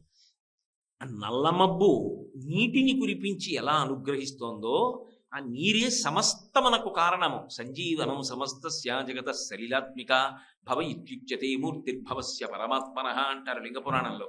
నీరు లేనినాడు లోకం లేదు, ధర్మం కూడా లేదు. కాబట్టి అమ్మా, నువ్వు అటువంటి నీరు నిండిన నల్లమబ్బు ఎలా ఉంటుందో అది ఎంత ప్రేమతో ఎంత కరుణతో మేము స్వాగతం పలకకపోయినా వచ్చి వర్షం కురిపించి మా యొక్క దాహం తీర్చి పంటలు పండడానికి కారణమవుతోందో అలా నీవు నిన్ను స్మరించకపోయినా మా యందు బుద్ధిశక్తివై నిద్రాశక్తివై లజ్జాశక్తివై ఆకలివై అనుగ్రహిస్తున్నావు. యా దేవీ సర్వభూతేషు క్షుధారూపేణ సంస్థిత నిద్రారూపేణ సంస్థిత బుద్ధిరూపేణ సంస్థిత లజ్జారూపేణ సంస్థిత నమస్తస్యై నమస్తస్యై నమస్తస్యై నమో నమః. రేపటి నుంచి చిడ్డి హోమంలో ఇవన్నీ వింటారు కదా. కాబట్టి ఆ తల్లి ఇవన్నీ ఇచ్చినప్పుడు నువ్వు నన్ను ఎంత ఆరాధించావని అడిగిస్తోందా? ఇవ్వడం తన ప్రయోజనంగా ఇస్తోంది. ఎక్కడో సముద్రంలో ఉన్న ఉప్పు నీటిని తాగినటువంటి మేఘం చల్లని తీయటి నీటిగా మార్చి పట్టుకుని నిరాధారమైన ఆకాశ మార్గంలో బయలుదేరి వచ్చి నన్ను పూజించాడా పూజించలేదా, స్వాగతం పలికాడా పలకలేదా అని చూడకుండా, అర్ధరాత్రి అయితే ఎవరు గుర్తిస్తారు ఎవరు సత్కారం చేస్తారని ఆశించకుండా కురవడమే తన ప్రయోజనం అన్నట్టుగా నీటిని కురిపించి వస్తున్నప్పుడు బరువుగా వచ్చి అంతా ఇచ్చేసిన తరువాత తెల్లని మేఘం దూదిపించేలా వడివడిగా వెళ్ళిపోయినట్టు అమ్మా నీ యొక్క అనుగ్రహ కాంతులు అలా ఉంటాయి. కాబట్టి ధారాధర శ్యామలాం మున్యారాధనమోదిని. ముని అన్న మాటకు అర్థం ఏమిటంటే ధర్మమును బాగా తెలుసుకున్నవాడు. ధర్మమును తెలుసుకోవాలంటే శాస్త్రాన్ని చదువుకోవాలి. శాసనాత్ శంసనాత్ ఇది శాస్త్ర. శాస్త్రం అంటే వేదం. వేదము ద్వారా ఇది ధర్మము అని బాగా తెలుసుకుని ఎప్పుడూ ఆ ధర్మాచరణమునందే అనురక్తమైన మనసు కలిగిన వాడు ఎవరుంటాడో అటువంటి వాడు ఎంత పూజ చేశాడు అన్నదానితో సంబంధం. వాడు ఒక్క నమస్కారమే చేయనివ్వండి, ఒక్క పువ్వే పాదముల మీద వేయనివ్వండి, ఒక్క ప్రదక్షిణమే చేయనివ్వండి, ఆవిడ పరమ సంతోషాన్ని పొందుతుంది. ధర్మమునందు అనురక్తి లేదు, కానీ తీసుకొచ్చి లొట్టలు ఆవిడ పాదాల మీద వేస్తే అవన్నీ ఆవిడ సృష్టిలోవి, ప్రకృతి ఆవిడేం దానికి ఆనందపడిపోదు. ఉండవలసినది ఏది అంటే ధర్మమునందు అనురక్తి ఉండాలి. ముని అన్న మాటకు అర్థం ధర్మాచరణము కలిగినవాడు, ధర్మము నెరిగినవాడు అని. అటువంటి ధర్మమును ఎరిగినవాడు, ధర్మాచరణమునందు అనురక్తి కలిగినవాడు ఎవరుంటాడో వాడు సత్పురుషుడు. అటువంటి సత్పురుషుడు సకృన్నత్వా నత్వా కథమివ సతాం సన్నిధతే అంటారు. వాడు ఒక్కసారి అమ్మవారి మ్రోలకు వెళ్ళి తల ఉంచి నమస్కారం చేసినా సరే ఆవిడ అనుగ్రహించేస్తుంది. అంతే తప్ప బాహ్యంలో నువ్వు ఎంత పూజ చేసి వచ్చావని ఆవిడ అడగదు. మనసులో ఆ ఆరాటం ఉండాలి. మనసులో అనుబంధం ఉన్నప్పుడు నువ్వు పూజ చేయకుండాను ఉండలేవు. ఆ ఆరాటం ఉన్నప్పుడు పూజ చేస్తావు. ఆ పూజ చేసేటప్పుడు నువ్వు నిజంగా ఎన్ని ఆభరణాలు తెచ్చావు, ఎంత పదార్థం తెచ్చావు కాదు, చేస్తున్న పూజలో మనసు ఎంత నిలబడింది. అందుకే మూకశంకరులు ఆర్యాశతకం చేస్తూ ఆర్యాశతకంలో ఒక మాట అంటారు. అమ్మా, జంతోః స్తవపద పూజన సంతోషతరంగితస్య కామాక్షి బంధో యది భవతి పునః సింధోరంభ్రశుభ్రమీతి శిలా అన్నారు. ఓ కామాక్షి, నిన్ను సంతోషతరంగితస్య పూజ చేసేటప్పుడు ఒక్కొక్క ఉపచారం చేస్తున్నప్పుడు మనసు సంతోష తరంగములలో ఓలలాడిపోతుంది, ఆనందం పొందిపోతుంది. వాడు అవన్నీ నిజంగా చెయ్యక్కర్లేదు. వాడు మనసులో ఏదో భావన చేస్తుంటాడు. ఏదో అమ్మవారిని అయ్యవారిని ఇద్దరిని ఉయ్యాల్లో కూర్చోబెట్టానంటాడు. తాను తన భార్య కూర్చుంటాడు. తాను తన భార్య కూర్చున్నారనుకోండి, మీకు అంతవరకు నేను మా ఆవిడ ఇలా కూర్చున్నాం అనుకోండి. ఇద్దరం అక్కడ దర్భాసనం వేసుకుని కూర్చున్నాం. ఎదురుగుండా ఉయ్యాల్లో అమ్మవారు అయ్యవారు కూర్చున్నారు. అమ్మవారు ఎవరి వైపుకి వస్తారు? నా వైపు వస్తుంది. ఎందుకు వస్తుందంటే ఆవిడ ఆయనకి ఎడమవైపు ఉంటుంది కాబట్టి ఆయన నాకు అభిముఖంగా కూర్చున్నప్పుడు ఉయ్యాల్లో నాకు ఎడమవైపు ఉంటుంది. ఇప్పుడు మా ఆవిడ అవతల వైపు ఉయ్యాల తోస్తుంటే నేను యువతల వైపు ఉయ్యాల తోస్తున్నాను అనుకోండి. ఆ ఉయ్యాల ఊగి ఇలా నా దగ్గరికి వచ్చింది అనుకోండి. వచ్చినప్పుడు ఆమె యొక్క చీర నిండా సుగంధ ద్రవ్యములు అలంకరింపబడి ఉంటాయి. ఉన్నప్పుడు ఆ సుగంధం వాసన నా నాసాపుటములకు తగులుతుంటుందా తగలదా? ఉయ్యాల ఊగుతున్నప్పుడు ఆవిడ పాదములు కొద్దిగా ముందుకు వచ్చినప్పుడు ఆ మట్టెలు మంజీరములు అన్నీ నాకు కనపడుతుంటాయా? ఆకు పచ్చటి పట్టు చీర బంగారు బోర్డర్ ఉన్నది కట్టుకుని ఆవిడ దగ్గరికి వచ్చి ఊగి వెడుతోంది అనుకోండి. నాకు ఆవిడ పాదాలు, ఆవిడ చిటికిన వేలు, బొట్టన వేళ్ళు, ఆ పాదాలు, ఆమె చీర, మోకాళ్ళు ఇలా ఎత్తేటప్పటికి చిన్న నవ్వు బాలలాగా ఆవిడ సంతోషం కనపడుతుంటే నేను ఇలా 2 చేతులు వేసి తోస్తుంటే స్వామికి అమ్మకి మధ్యలో ఓ చెయ్యి తగిలినప్పుడు వాళ్ళ చీరలు, ఇటు తగిలినప్పుడు చీర తగులుతూ నేను ఉయ్యాలా ఊపుతూ నన్ను కట్టుకున్నందుకు అది కూడా చక్కగా ఈ ఉయ్యాల సేవలో పాల్గొంది, స్వామిని ఊపుతున్నామని ఆయన అదే పనిగా ధ్యానంలో కూర్చుని అలా ఊపుతున్నాడు అనుకోండి, అమ్మవారిని ఊయల ఊపుతున్నాడు అనుకోండి, ఆఖరికి ఆ పేరు ఉయ్యాల.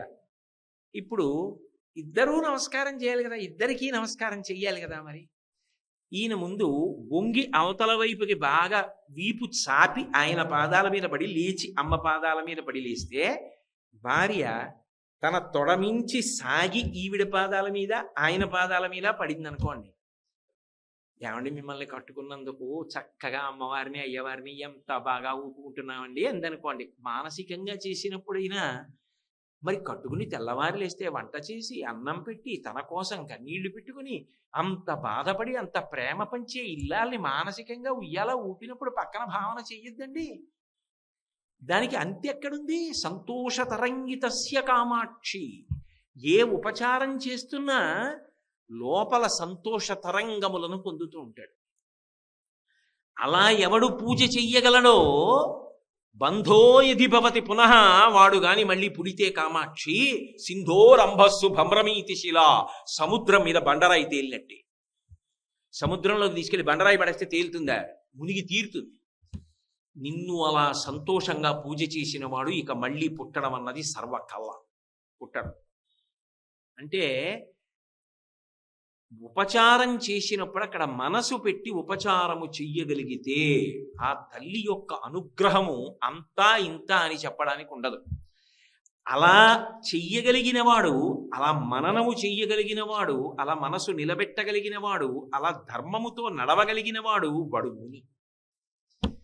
అలా నిలబడిన వాడు ఎవడుంటాడో మున్యారాధనమోదిని. ఆ పూజకి ఆవిడ ఎంత సంతోషిస్తుందో. సుమనసాం, మంచి మనసున్న దానివి కదమ్మా. ముక్తి ప్రధాన వ్రతాం, అడగక్కర్లేదు. ఆవిడ ఏమిస్తుంది వాడికి అంటే ఐశ్వర్యమక్షరగతిం పరమం పదం వా కస్మైతి తంజలి భరం వహతే వితీర్య అస్మైన కించిత్ ఉచితం కృతం ఇచ్చదాంబా త్వం లజ్జసే కదయకోయ యుదారభావ అంటారు పరాశర భట్టాలు శ్రీగుణరత్న కోశంలో.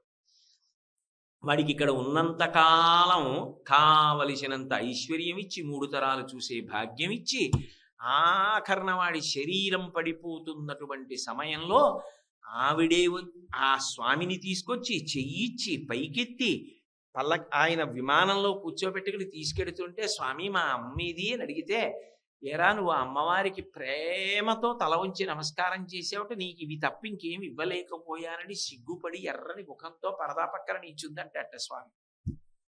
అంత ప్రేమ కలిగినటువంటి తల్లి అయినప్పుడు ఆమె ఏమి ఇవ్వగలదు అంటే ఆమె కామకోటి మోక్షమును ఇవ్వగలదు, విడుదలనిచ్చేస్తుంది.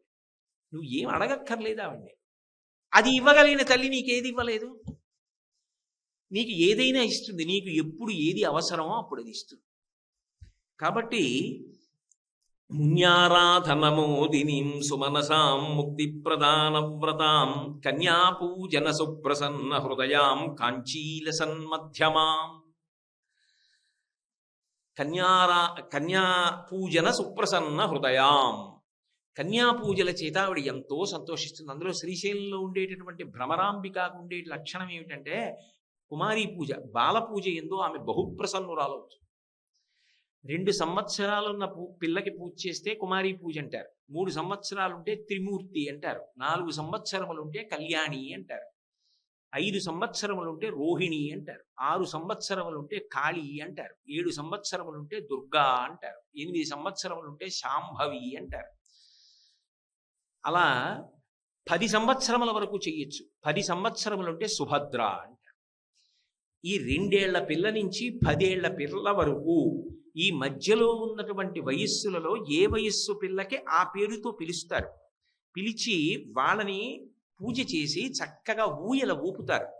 రేపు ప్రారంభ దినం నాడు కుమారీ పూజే ఉంటుంది, రేపు సాయంకాలం కుమారీ పూజ ఉంటుంది. అది చూడడమే అంత గొప్ప అంటారు. కాబట్టి అటువంటి కన్యాపూజ చేత ఆవిడ సుప్రసన్నురాలవుతుంది. కన్యాపూజన సుప్రసన్న హృదయాం కాంచీల సన్మధ్యమాం. ఆవిడ కాంచీ అంటే చిరుగంటలు కలిగినటువంటి వడ్డాణం పెట్టుకుంటుంది. మగవాళ్ళు కూడా పెట్టుకుంటారు వడ్డాణం. మీరు పౌరాణిక చలనచిత్రాలు చూస్తే పంచమీన వాళ్ళు కూడా పెట్టుకుంటారు, మేఖల అంటారు. దానికి చిరుగంటలు ఉండవు. కొన కాంచీదామ కరికలభ కుంభస్తననత అంటారు శంకర్లు. స్త్రీలు పెట్టుకునేటటువంటి వడ్డాణానికి చిరుగంటలు ఉంటాయి. అందుకే ఆ తల్లి నడిచి వెడుతుంటేట గాజుల గలగలలు, మంజీరముల యొక్క సవ్వడులు, వడ్డాణమునకు ఉన్నటువంటి చిరుగంటల శబ్దములు కలిసి ఉపాసకుడు వింటాడు. ఆ మనసు పెట్టి విన్నవాడికి అవి వినపడతాయి. కాబట్టి కాంచీల సన్మధ్యమాం. నిజానికి ఓసారి కాంచీపురాన్ని స్మరిస్తున్నారు ఆయన. శంకరులకు అత్యంత ప్రీతిపాత్రమైనటువంటి క్షేత్రం కదూ, కామాక్షి పరదేవత ఉన్న క్షేత్రం. కాబట్టి కాంచీల సన్మధ్యమాం శ్రీశైలస్థలవాసినీం భగవతీం శ్రీమాతరం భావయే. ఇలా లోపల ఉండి అన్నిటినీ గమనించగలిగినటువంటి శక్తిని చూడాలని నువ్వు అనుకుంటే ఆమె ఎక్కడో లేదు, శ్రీశైలంలో భ్రమరాంబా స్వరూపంగా ఉంది. కర్పూరాగరు కుంకుమాంకిత కుచాం కర్పూరవర్ణస్థితాం. ఆమె యొక్క కుచములకు కర్పూరము, కుంకుమ మొదలైనవి అలంకరింపబడి ఉన్నాయి. చాలు, అక్కడ వరకు ఆ వ్యాఖ్యానం. కర్పూరవర్ణస్థితాం. కర్పూరం ఎంత తెల్లగా ఉంటుందో అంత తెల్లటి రంగు కలిగినటువంటి తల్లి. లోకంలో ఈ తెలుపు వర్ణం ఎవరికి చెప్తారు అంటే సరస్వతీదేవికి చెప్తారు. శంకరుడు తెలుపు, సరస్వతి తెలుపు. వాళ్ళిద్దరూ అన్నా చెల్లెళ్ళు. బ్రహ్మగారు ఎరుపు, లక్ష్మీదేవి ఎరుపు. వాళ్ళిద్దరు అన్నా చెల్లెళ్ళు. విష్ణువు నలుపు, పార్వతీదేవి నలుపు. అందుకని వాళ్ళిద్దరు అన్నా చెల్లెళ్ళు. ఏదో వరస చెప్పవలసి వస్తే అలా చెప్తారు. అందుకని ఇద్దరు తెలుపు. ఎందుకు తెలుపు అంటే ఇందాక ఎరుపు గురించి చెప్పానే, అలాగే తెలుపు అంటే ఏదో తెలుపు అని కాదు దాని అర్థం. తెలుపు ఎక్కడ చెప్పినా జ్ఞానమునకు, శాంతికి సంకేతం. అందుకే సరస్వతీదేవి తెల్లటి బట్ట కట్టుకుంటుంది అంటారు. విమలపటి కమలకుటి పుస్తక రుద్రాక్ష శస్త హస్తపుటి కామాక్షి పక్ష్మలాక్షి కలిత విపంచి విభాసి వైరించి. అలాగే సరస్వతీదేవి శరజ్యోత్స్నా శుద్ధాం శశియుత జటాజూటమకుటాం వరత్రా సత్రాణ స్ఫటిక గుటికా పుస్తకరాం సకుర్నత్వా నత్వా కథమివ సతాం సన్నిధతే మధుక్షీరద్రాక్షా మధురి మధురీనాః పణితయః. ఆ తల్లి శశియుత జటాజూటమకుటాం. పరమశివుడు ఎలా అయితే జటాజూటాన్ని కట్టుకుని అందులో తదియనాటి చంద్రరేఖని పెట్టుకుంటాడో, సరస్వతీదేవి కూడా అలాగే జటాజూటాన్ని పెట్టుకుని తదియనాటి చంద్రరేఖని పెట్టుకుంటుంది. ఇద్దరు జ్ఞానమునిస్తారు. జ్ఞానదాత మహేశ్వర.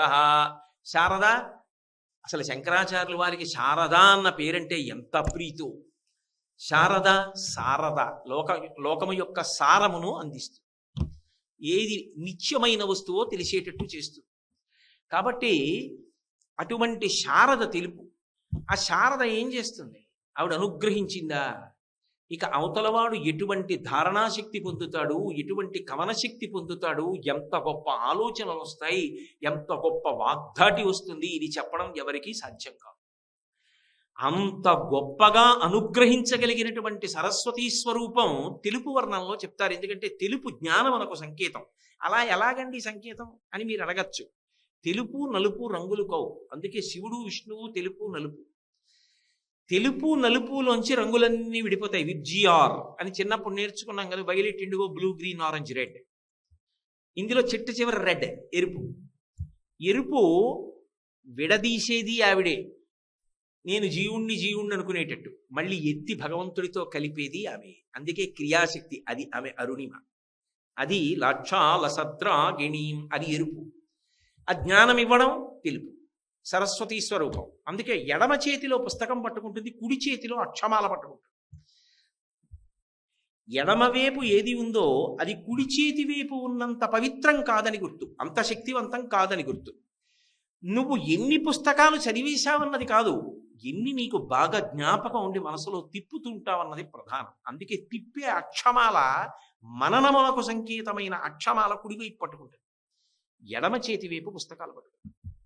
ఇన్ని చదివేశానండి అని ఏమిటో ఇన్ని చదవడంలో జ్ఞాపకం లేదు అంటే ఇబ్బంది.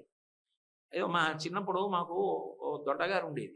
ఆవిడ్ని ఎప్పుడైనా మాకు తోచకపోతే వెళ్ళి ఏదో పిల్లలకు తెలియని రోజులు ఆవిడ ప్రతిరోజు ఆవిడకి అదొక నియమమైన వ్రతం. ఆవిడ సినిమా చూసేవారు, అది మార్నింగ్ షో చూసేవారు. ఆవిడ దగ్గరికి వెళ్ళి సినిమా కథ చెప్పు అంటే ఆవిడ ఎప్పుడూ సినిమా కథ పూర్తిగా చెప్పలేకపోయేవారు. ఎందుకంటే ఇందులో మొదలుపెట్టి ఇంకో దాంట్లోకి వెళ్ళిపోయి ఇంకో దాంట్లోకి వెళ్ళిపోయి బాగా గుర్తు రావట్లేదురా, ఏదో అన్నింటిలోకి వెళ్ళిపోయాను, మీరు వెళ్ళి చూసిరండి అనేవారు. అలా ఇన్ని చదివేస్తే ఏమీ అనుష్ఠానం లేక, ఒక్కటి పాటించింది లేక, ఒక్క ధర్మాన్ని పట్టుకోకపోతే ఏమిటి ఉపయోగం? ఎన్ని చదివి నువ్వు ఎన్ని చదివావు అన్నదానికన్నా ఎంత అనుష్ఠానం చేస్తావన్నది ప్రధానం.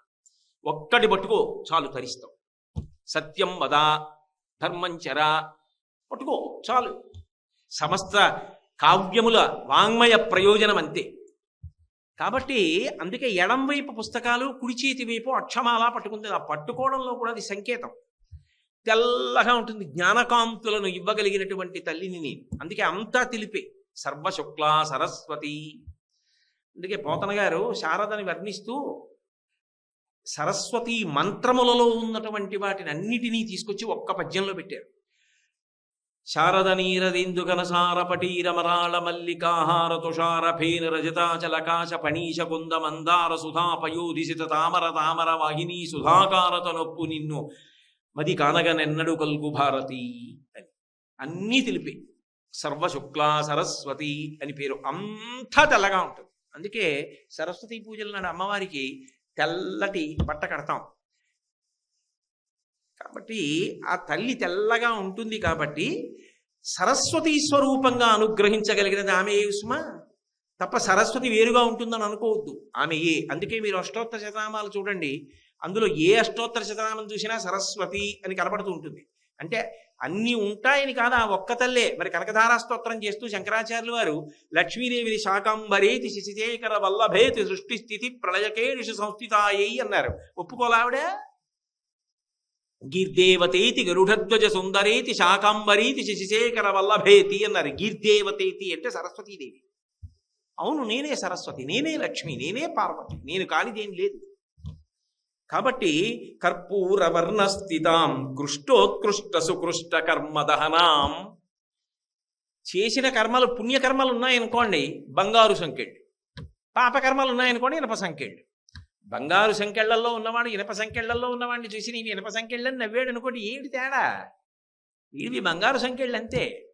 పుణ్యకర్మలు ఉండిపోయి అనుకోండి, వాటి యొక్క ఫలితాన్ని అనుభవించడానికి, సుఖాలు అనుభవించడానికి దేవతగానో ఎక్కడో భోగాలు అనుభవించడానికి పెద్ద పెద్ద పదవుల్లోనో ఉండాలి. పాపకర్మలు ఉండిపోయి అనుకోండి, దుఃఖం అనుభవించడానికి ఉండాలి. ఇంకా అనుభవించడానికి కర్మలు లేకుండా పోయాయి అనుకోండి, అసలు శరీరంతో రావక్కర్లేదు. ఆవిడ అనుగ్రహం కలిగితే ఆవిడ ఏం చేస్తుంది? అన్ని కర్మలను దహించేస్తుంది. పెద్ద దూది పర్వతం ఒకటి ఉంది, దాంట్లోకి వెళ్ళి ఓ నిప్పు నెరుసుపడింది, చాలదా కాలిపోవడానికి? ఆమె అనుగ్రహ వీక్షణం చాలు, సంచిత పాపమంతా కాలిపోతుంది. కాలిపోయి ఇంకా వాడు అనుభవించడానికి పాపపుణ్యములు లేవు కాబట్టి ఇక వాడు పుట్టక్కర్లేదు. కాబట్టి సమస్త కర్మలను దహనము చేయగలిగినటువంటి శక్తివి నువ్వు. అందుకని ఆమె గురించి చెప్తూ కృష్టోత్కృష్ట సుకృష్ట కర్మ దహనాం కామీశ్వరీం కామినీం.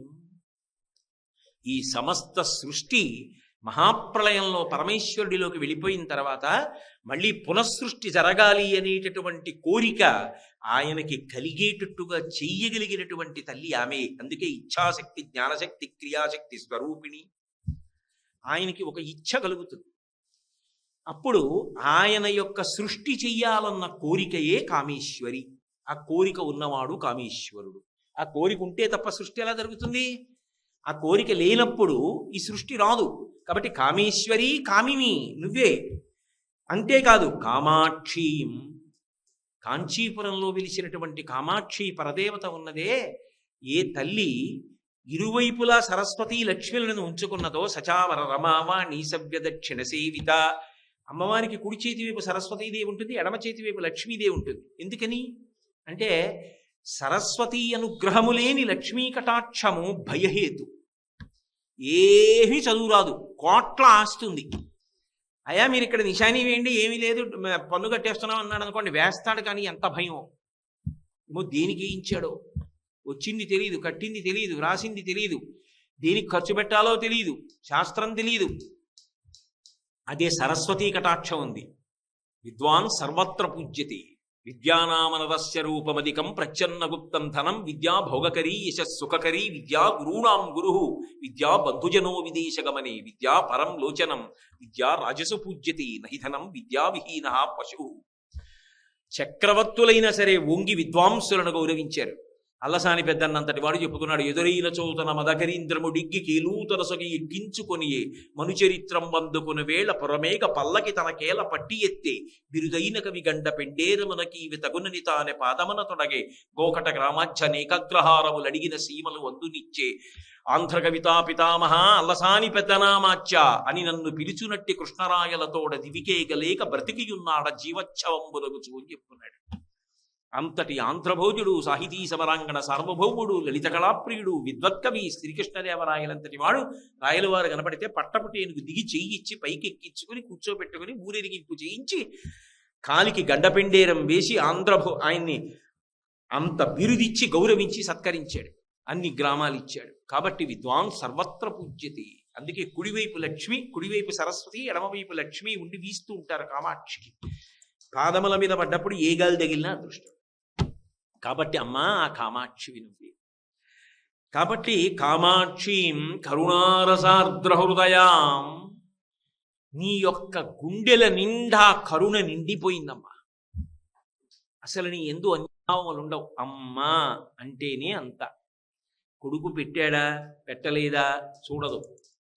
కొడుకు అన్నం కూడా పెట్టకపోయినా ఆ తల్లి పక్కనున్న వాళ్ళు ఎందుకమ్మా అంత సంపాదించాడు, అటువంటి కొడుకు ఉంటే ఎంత ఊడితే ఎంత అన్నారనుకోండి, అమ్మ ఒక్కతే ఒక మాట అంటుంది. అప్పుడు కూడా అంత మాట అనకండి అమ్మ, వాడు నా ఆయువు కూడా పోసుకు బతకాలి, నన్ను చూడకపోతే వాడు ఎక్కడున్నా సంతోషంగా ఉండాలమ్మా అంటే. అలా అనగలిగినది అమ్మ ఒక్కతే. అమ్మ శపించదు, అమ్మ కక్ష పట్టుకోదు. అందుకే అమ్మ అంటే కారుణ్యం. కామాక్షీం కరుణారసార్ద్ర హృదయాం. ఎంత పొంగిపోతున్నారు శంకరాచార్యులు వారు. కల్పాంతరస్థాయిని, ఈ సమస్త బ్రహ్మాండములను పరమేశ్వరుడు మహాప్రళయంలో తనలోకి తీసేసుకుంటూ ఉంటాడు. అప్పుడు ఎవ్వరు ఉండరు, నువ్వు ఒక్కదానివే నిలబడి చూస్తుంటావు, ఇంకే ఏ ప్రాణి ఉండదు. అన్నిటినీ తనలోకి తీసుకుంటున్న దాన్ని చూడడానికి ఉండేదానివి నువ్వు ఒక్కదానివి, శాశ్వతురాలి, మహాప్రళయ సాక్షిణి. తర్వాత ఆయన యందు ఆయన నేనన్న భావనగా ఆయనలో అణిగిపోయి కామేశ్వరిగా పైకి వస్తుంది. మళ్ళీ వస్తే పునఃసృష్టి జరుగుతుంది. కాబట్టి కల్పాంతరస్థాయిని అటువంటి తల్లివి శ్రీశైలస్థలవాసినీం భగవతీం శ్రీమాతరం భావయే. గాయత్రీం గరుడధ్వజాం గగనగాం గాంధర్వగాన ప్రియాం. అమ్మా నువ్వే గాయత్రివి, గానము చేస్తే రక్షించేదానివి. అంతేకాదు అసలు భ్రమరాంబ వృత్తాంతాన్ని మీరు దేవి భాగవతంలో పరిశీలిస్తే గాయత్రి అనుగ్రహము చేత అరుణాసురుడు నిలబడ్డాడు, గాయత్రి అనుగ్రహము పోయి అరుణాసురుడు మరణించాడు. వాడు గొప్ప గాయత్రి మంత్రోపాసకుడు. ఆ గాయత్రి మంత్రోపాసనతోటి బ్రహ్మగారిని సాక్షాత్కరింపచేసుకుని అంత బలవంతుడయ్యాడు. ఆయన్ని చంపడం ఎవరికి సాధ్యం కాల, ఎందుకంటే ఆయన్ని గాయత్రి కాపాడుతుండేది. ఈయనని చంపాలి అంటే ఇతనికి గాయత్రి మంత్రం మీద వైముఖ్యం వచ్చి గాయత్రిని చేయడం మానేస్తే తప్ప చంపడం కుదరదు అని నిర్ణయం చేశారు. ఎలా అంటే బృహస్పతికి అప్పచెప్పారు. దేవగురు బృహస్పతి రాక్షసరాజు సభకి వెళ్ళాడు, అరుణాసురుడి సభకి. అరుణాసురుడు అన్నాడు, దేవగురువి నువ్వెందుకు వచ్చావు ఇక్కడికి, దేవతలకి నాకు పడదు కదా అన్నాడు. అంటే బృహస్పతి అన్నాడు, పడకపోవడం ఏమిటి, ఆ పైకి అలా అంటావు కానీ మనందరం ఒకటే అన్నాడు. మనందరం ఒకటి ఎందుకు అయ్యామన్నాడు. మేము గాయత్రీ మంత్రం చేస్తాం, నువ్వు గాయత్రీ మంత్రమేగా చేస్తావు, అయినప్పుడు నువ్వు మేము ఒకటి కాకపోవడం ఏమిటి అన్నాడు. అయితే నేను చెయ్యను గాయత్రి, వాళ్ళు ఇచ్చి అన్నాడు అని గాయత్రి మానేశాడు. గాయత్రి మానేసిన తర్వాత దేవతలు ప్రార్థన చేస్తే అమ్మవారు ఆవిర్భవించి గుప్పెట్లోంచి వదిలింది భ్రమరములను, కోట్ల భ్రమరములను వదిలింది. గుప్పెటి ఇలా తీసేటప్పటికి బయటకు వచ్చాయి. వెనక ఆ 9 సైన్యంతో వెళ్ళి ఎంతమంది చచ్చిపోతున్నారో వాడికి తెలియలేదు. వాడు కన్ను మూసి కన్ను తెరిచి లోపల వక్షస్థలాన్ని భేదించి చంపేసింది. ఎందుకంటే 2 కాళ్ళు 4 కాళ్ళు స్త్రీ పురుషుడు దేవతలు నరులు వీళ్ళందరూ కలిసి వచ్చినా నేను చావకూడదు అన్నాడు. షట్పదము 6 కాళ్ళున్న తుమ్మెదలుగా వెళ్ళి తుమ్మెదల సైన్యంతో నాశనం చేసింది. అందుకని గాయత్రి, ఆ గాయత్రే నువ్వు. ఆ గాయత్రిని పట్టుకున్నంతకాలం అరుణాసురుడు మరణించలేదు. భ్రమరాంబ అవతారంతో కలిసి ఉన్న కథ గాయత్రి కథ. అందుకని గాయత్రీం గరుడధ్వజాం, లోకములను రక్షించేదానివి నీకు శ్రీ మహావిష్ణువుకి అభేదం. అందుకే నేను మీతో మనవి చేశాను కదా, రక్తాంబరాం రక్తవర్ణాం రక్త సర్వ అంగభూషణాం గారుడేవాహనే సంస్థాం వైష్ణవీం శక్తిమద్భుతాం అంటారు వ్యాసుల వారి దేవి భాగవతం. ఆమె యొక్క పతాకం మీద గరుడధ్వజం ఉంటుంది. గరుడధ్వజాం గగనగాం, ఆకాశంలో విహరించేటటువంటి లక్షణం ఉన్నదానికి. గాంధర్వ గానప్రియాం, గంధర్వులు పాడేటటువంటి పాటలను పరమ సంతోషంతో వింటుంటాం. అంటే ఏమిటి దాని అర్థం? ఎక్కడైనా గురుముఖత సంగీతం నేర్చుకుని శృతి లయ తప్పకుండా అమ్మవారి దగ్గర ఏ తంబురాయో పట్టుకుని పాట పాడితే నిజానికి అందరికన్నా అమ్మవారికి చాలా దగ్గరగా కూర్చునే వాళ్ళు ఎవరు అంటే సంగీతం వచ్చిన వాళ్ళు కూర్చుంటారు. ఆవిడికి అంత ఇష్టం. అంటే సంగీతం నేర్చుకోవడం అనేది జీవితంలో అలవాటు కావాలి సుమా. అందుకే ఒకప్పుడు ఈ దేశంలో చక్రవర్తులు కూడా సంగీతం నేర్చుకునేవారు. తప్పకుండా వీణ వాయించేవారు, తప్పకుండా వేణువు వాయించేవారు. సంగీతంతో ప్రవేశం లేకుండా ఉండేవారు కాదు. కాబట్టి గాంధర్వగాన ప్రియాం, అమ్మా నువ్వు ఎప్పుడూ కూడా గంధర్వగానాన్ని వింటూ ఉంటావు. గంభీరాం, ఏవి గంభీరంగా నడుస్తావమ్మా. ఏనుగు నడుస్తోంది అనుకోండి, అసలు ఆ అందం ఇవి. ఏనుగు కాలు తీసి కాలు వేస్తూ ఉంటే అది నడిచి వెడుతుంటే అందరు అలా చూస్తారు. కుంజరగమనే అంటారు ముత్తుస్వామి దీక్షితారు వారు. ఎందుకనంటే వాళ్ళందరూ అనుభవించిన వాళ్ళు. కంచిలో కామాక్షి పరదేవత శుక్రవార మంటపానికి వస్తుంది, వచ్చి నడుస్తుంది. అప్పుడే ముఖశంకరుల్ని అనుగ్రహించి అందరూ పెద్దలు అనుభవించారు. ఆ తల్లి నడుస్తుండగా జుముఖేశ్వరంలో వరదన్ అని చెప్పి ఒక వంటలవాడు వంటంతా చేసి కాళ్ళు దాపు కూర్చున్నాడు.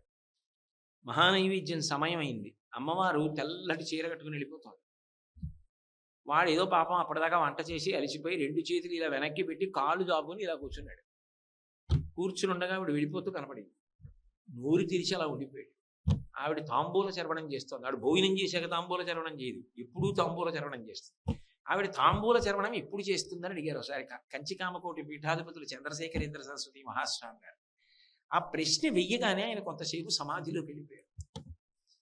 కొంతసేపు ధ్యానంలోకి వెళ్ళిపోయి పెద్ద నవ్వు నవ్వి ఎప్పుడూ చేస్తూ ఉంటుంది. వాళ్ళు అనుభవించిన వాళ్ళు కాబట్టి ఆ తల్లి తాంబూలకు పిడచ తీసి పెట్టింది. ఆయన వంటలు చేసేవాడు. ఆయన నోటి వెంట నల్లమబ్బులోంచి వర్షం ఎలా పడుతుందో అటువంటి కవిత్వం వచ్చింది. కాలమేఘన్ అన్న పేరుతో కవిత్వం చేశాడు. ఆ తల్లి అలా అనుగ్రహించగలిగినటువంటి తల్లి కనుకనే గంభీరాం గజగామినీం, ఆవిడ నడక అలా ఉంటుంది. అది ఊపిరిని నియంత్రించి ప్రాణాయామంలో యోగులైనటువంటి వారు ఆ తల్లి పాదపద్మములు ఆ నడకలు వాటిని ఉపాసన చేసి ఆనంద భాష్పాలు కందుల వెంట కారిపోతుండగా పరమానందాన్ని పొందుతారు. గజగామినీం గిరిసుతాం, అమ్మ కొండలరాజు కూతురుగా హిమవత్ పర్వతానికి కూతురుగా హైమవతిగా పార్వతిగా వచ్చిన దానివి నువ్వేనమ్మా. ఎంత పొంగిపోయాడండి. వీరభద్ర విజయంలో పోతన గారు అన్న మాట నాకు ఎప్పుడు జ్ఞాపకానికి వస్తుంటుంది. గిరిలలోనొక్క గిరినైన నా పేరు విలయచేసి తిట్లు ఇందువదన, నీకు తండ్రినైతే నాకింత చాలదే ఇది మహాద్భుతంబు ఇందువదన అంటాడు. అమ్మ లోకంలో మనుష్యులుగా పుట్టిన వాళ్ళ పేర్లే జ్ఞాపకం ఉండట్లేదు. కారే రాజులు లజ్జములు గెలువరే గర్వోన్నతిం పొందరే వారేరి సిరి మూట కట్టుకుని పోవంచాలిరే భూమిపై పేరీనం కలదే సిమి ప్రముఖులను ప్రీతిని యజక్కాములై ఈరే కోర్కెలు వరలం తలపరే కాలమున్ భార్గవ. వచ్చి వెళ్ళిపోయిన వాళ్ళందరి పేర్లు గుర్తుండిపోయాయి అమ్మ, 10 మీద గుర్తుంటారు. అటువంటిది నేను కొండ. కానీ గిరులలోనొక్క గిరినైన నా పేరు వెలయచేసి తిట్లు ఇందువదన, నీకు తండ్రినైతి నాకింత చాలదే ఇది మహాద్భుతంబు ఇందువదన. నేను నిన్ను కనలేదమ్మా, నువ్వు నన్ను తండ్రిని చేశావు, నాకు కూతురుగా వచ్చేయి. గిరిజా అని పేరెట్టుకున్నావు. హిమవంతుడి కుమార్తె హైమవతి అన్నావు, పర్వతరాజపుత్రి పార్వతి అన్నావు. అమ్మా నన్ను అనుగ్రహించావు, నా జన్మకి చాలమ్మా. కాబట్టి గిరిసుతాం ఆ పేరెత్తేటప్పటికి ఆవిడ పొంగిపోతుంది. దక్షుడంటే ఎంత విసుక్కోవలసిన అవసరం, హిమవంతుడి పేరు చెప్తే ఆవిడికి అంత సంతోషం. కాబట్టి గిరిసుతాం గంధాక్షత అలంకృతాం, భ్రమరాంబా స్వరూపంగా అమ్మవారిగా ఆవిడికి అత్యంత ప్రీతిపాత్రమైనది అలంకారం. పూజలో గంధాలంకారము, అక్షతలు. అక్షతలు అంటే నడుము విరిగిపోయిన బియ్యం కాదు, చక్కగా పొడవుగా ఉండి పసుపు అలదబడినటువంటి బియ్యం. అందుకే మనం ఈ దేవీ నవరాత్రుల్లో బహుశా రేపే ఉందేమో గంధాక్షతలు, అది కూడా ఏది సాన మీద తీసినటువంటి గంధం, సువాసనాభరితమైనటువంటి గంధం.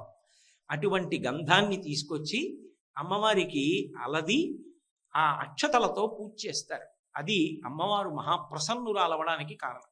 కాబట్టి గంధాక్షతాలంకృతాం, ఆ తల్లి గంగా గౌతమ గర్గసంనుతపదాం, గంగా సమస్త ప్రాణుల యొక్క పాపమును తీసేస్తుంది.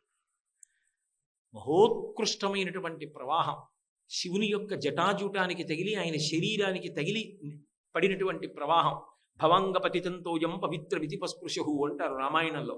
రంగత్తుంగ తరంగ సంఘములతో రంజిల్లు ఘోషంబుతో బంగారంబగు పొంగుతో నురగతో పువ్వాట తుంపర్లతో బంగుల్ సల్పుచు జగ్గలించుత రఘో భాగము నుండి జారన్ గంగమ్మను దల్చితీ శిరవునన్ రంజిల్లు తుంశంకర అంటారు. అటువంటి గంగ ప్రతిరోజు భ్రమరాంబ యొక్క పాదములకు నమస్కారం చేస్తుంది. గంగా గౌతమ మహర్షి కూడా గంగని తీసుకొచ్చాడు. మిగిలిన వాటిని గంగ శబ్దం వేరు కానీ గౌతమి గంగా అంటారు గోదావరిని. కాబట్టి అటువంటి గౌతమి గంగని తీసుకొచ్చినటువంటి గౌతమ మహర్షి కూడాట ప్రతిరోజు భ్రమరాంబకి నమస్కారం చేస్తాడట. గర్గుడు భాగవతంలో కృష్ణ సంబంధంలో కనబడతాడు. ఊరకరారు మహాత్ములు వారథముల ఇండ్ల కడక వచ్చుటలెల్లం కారణము మంగళములకు, మీరొచ్చుట శుభము మాకు నిజము మహాత్మా అంటాడు నందుడు గర్గుడు వచ్చినప్పుడు. అటువంటి గర్గుడు మహానుభావుడు, కృష్ణుడికి పేరుంచినవాడు, భ్రమరాంబ ఆరాధన చేస్తాట. అందుకని గంగా గౌతమ గర్గసం నుతపదాం గాం గౌతమీం గోమతీం. గాం, ఈ భూమి మీద ఆవిడ తిరగవలసి వస్తే గోస్వరూపంతో తిరుగుతుంటుంది. ఎక్కడెక్కడ గోవు తిరిగిందో అక్కడక్కడ భ్రమరాంబ తిరుగుతోందని గుర్తు. కాబట్టి గాం గౌతమీం, గోదావరి నది. గోదావరి నది ప్రవాహం భ్రమరాంబ యొక్క వేరొక స్వరూపం. గోదావరి నది భ్రమరాంబయే అని. అలాగే గౌతమి గాం గౌతమీం గోమతీం. శ్రీరామాయణంలో అయోధ్యకాండలో కనపడుతుంది గోమతీ నది వృత్తాంతం. రాముడు గోమతీ నదిని దాటుతాడు. దాటినప్పుడు అందులో చెప్తారు గోమతీ నదికి ఉన్నటువంటి గొప్పతనం ఏమిటంటే ఆ నది యొక్క నీళ్లు చల్లగా పవిత్రంగా ఉంటాయిట. గోమతీ నది తీరం వెంబడి గోమతీ తీరంలో గోమతిలో ఉన్నటువంటి నీటి పడియల యందు కొన్ని వేల గోవులు తిరుగుతూ ఉంటాయిట. అన్ని ఆవుల సంబంధం ఉన్న నది కాబట్టి దానికి గోమతి అని పేరు.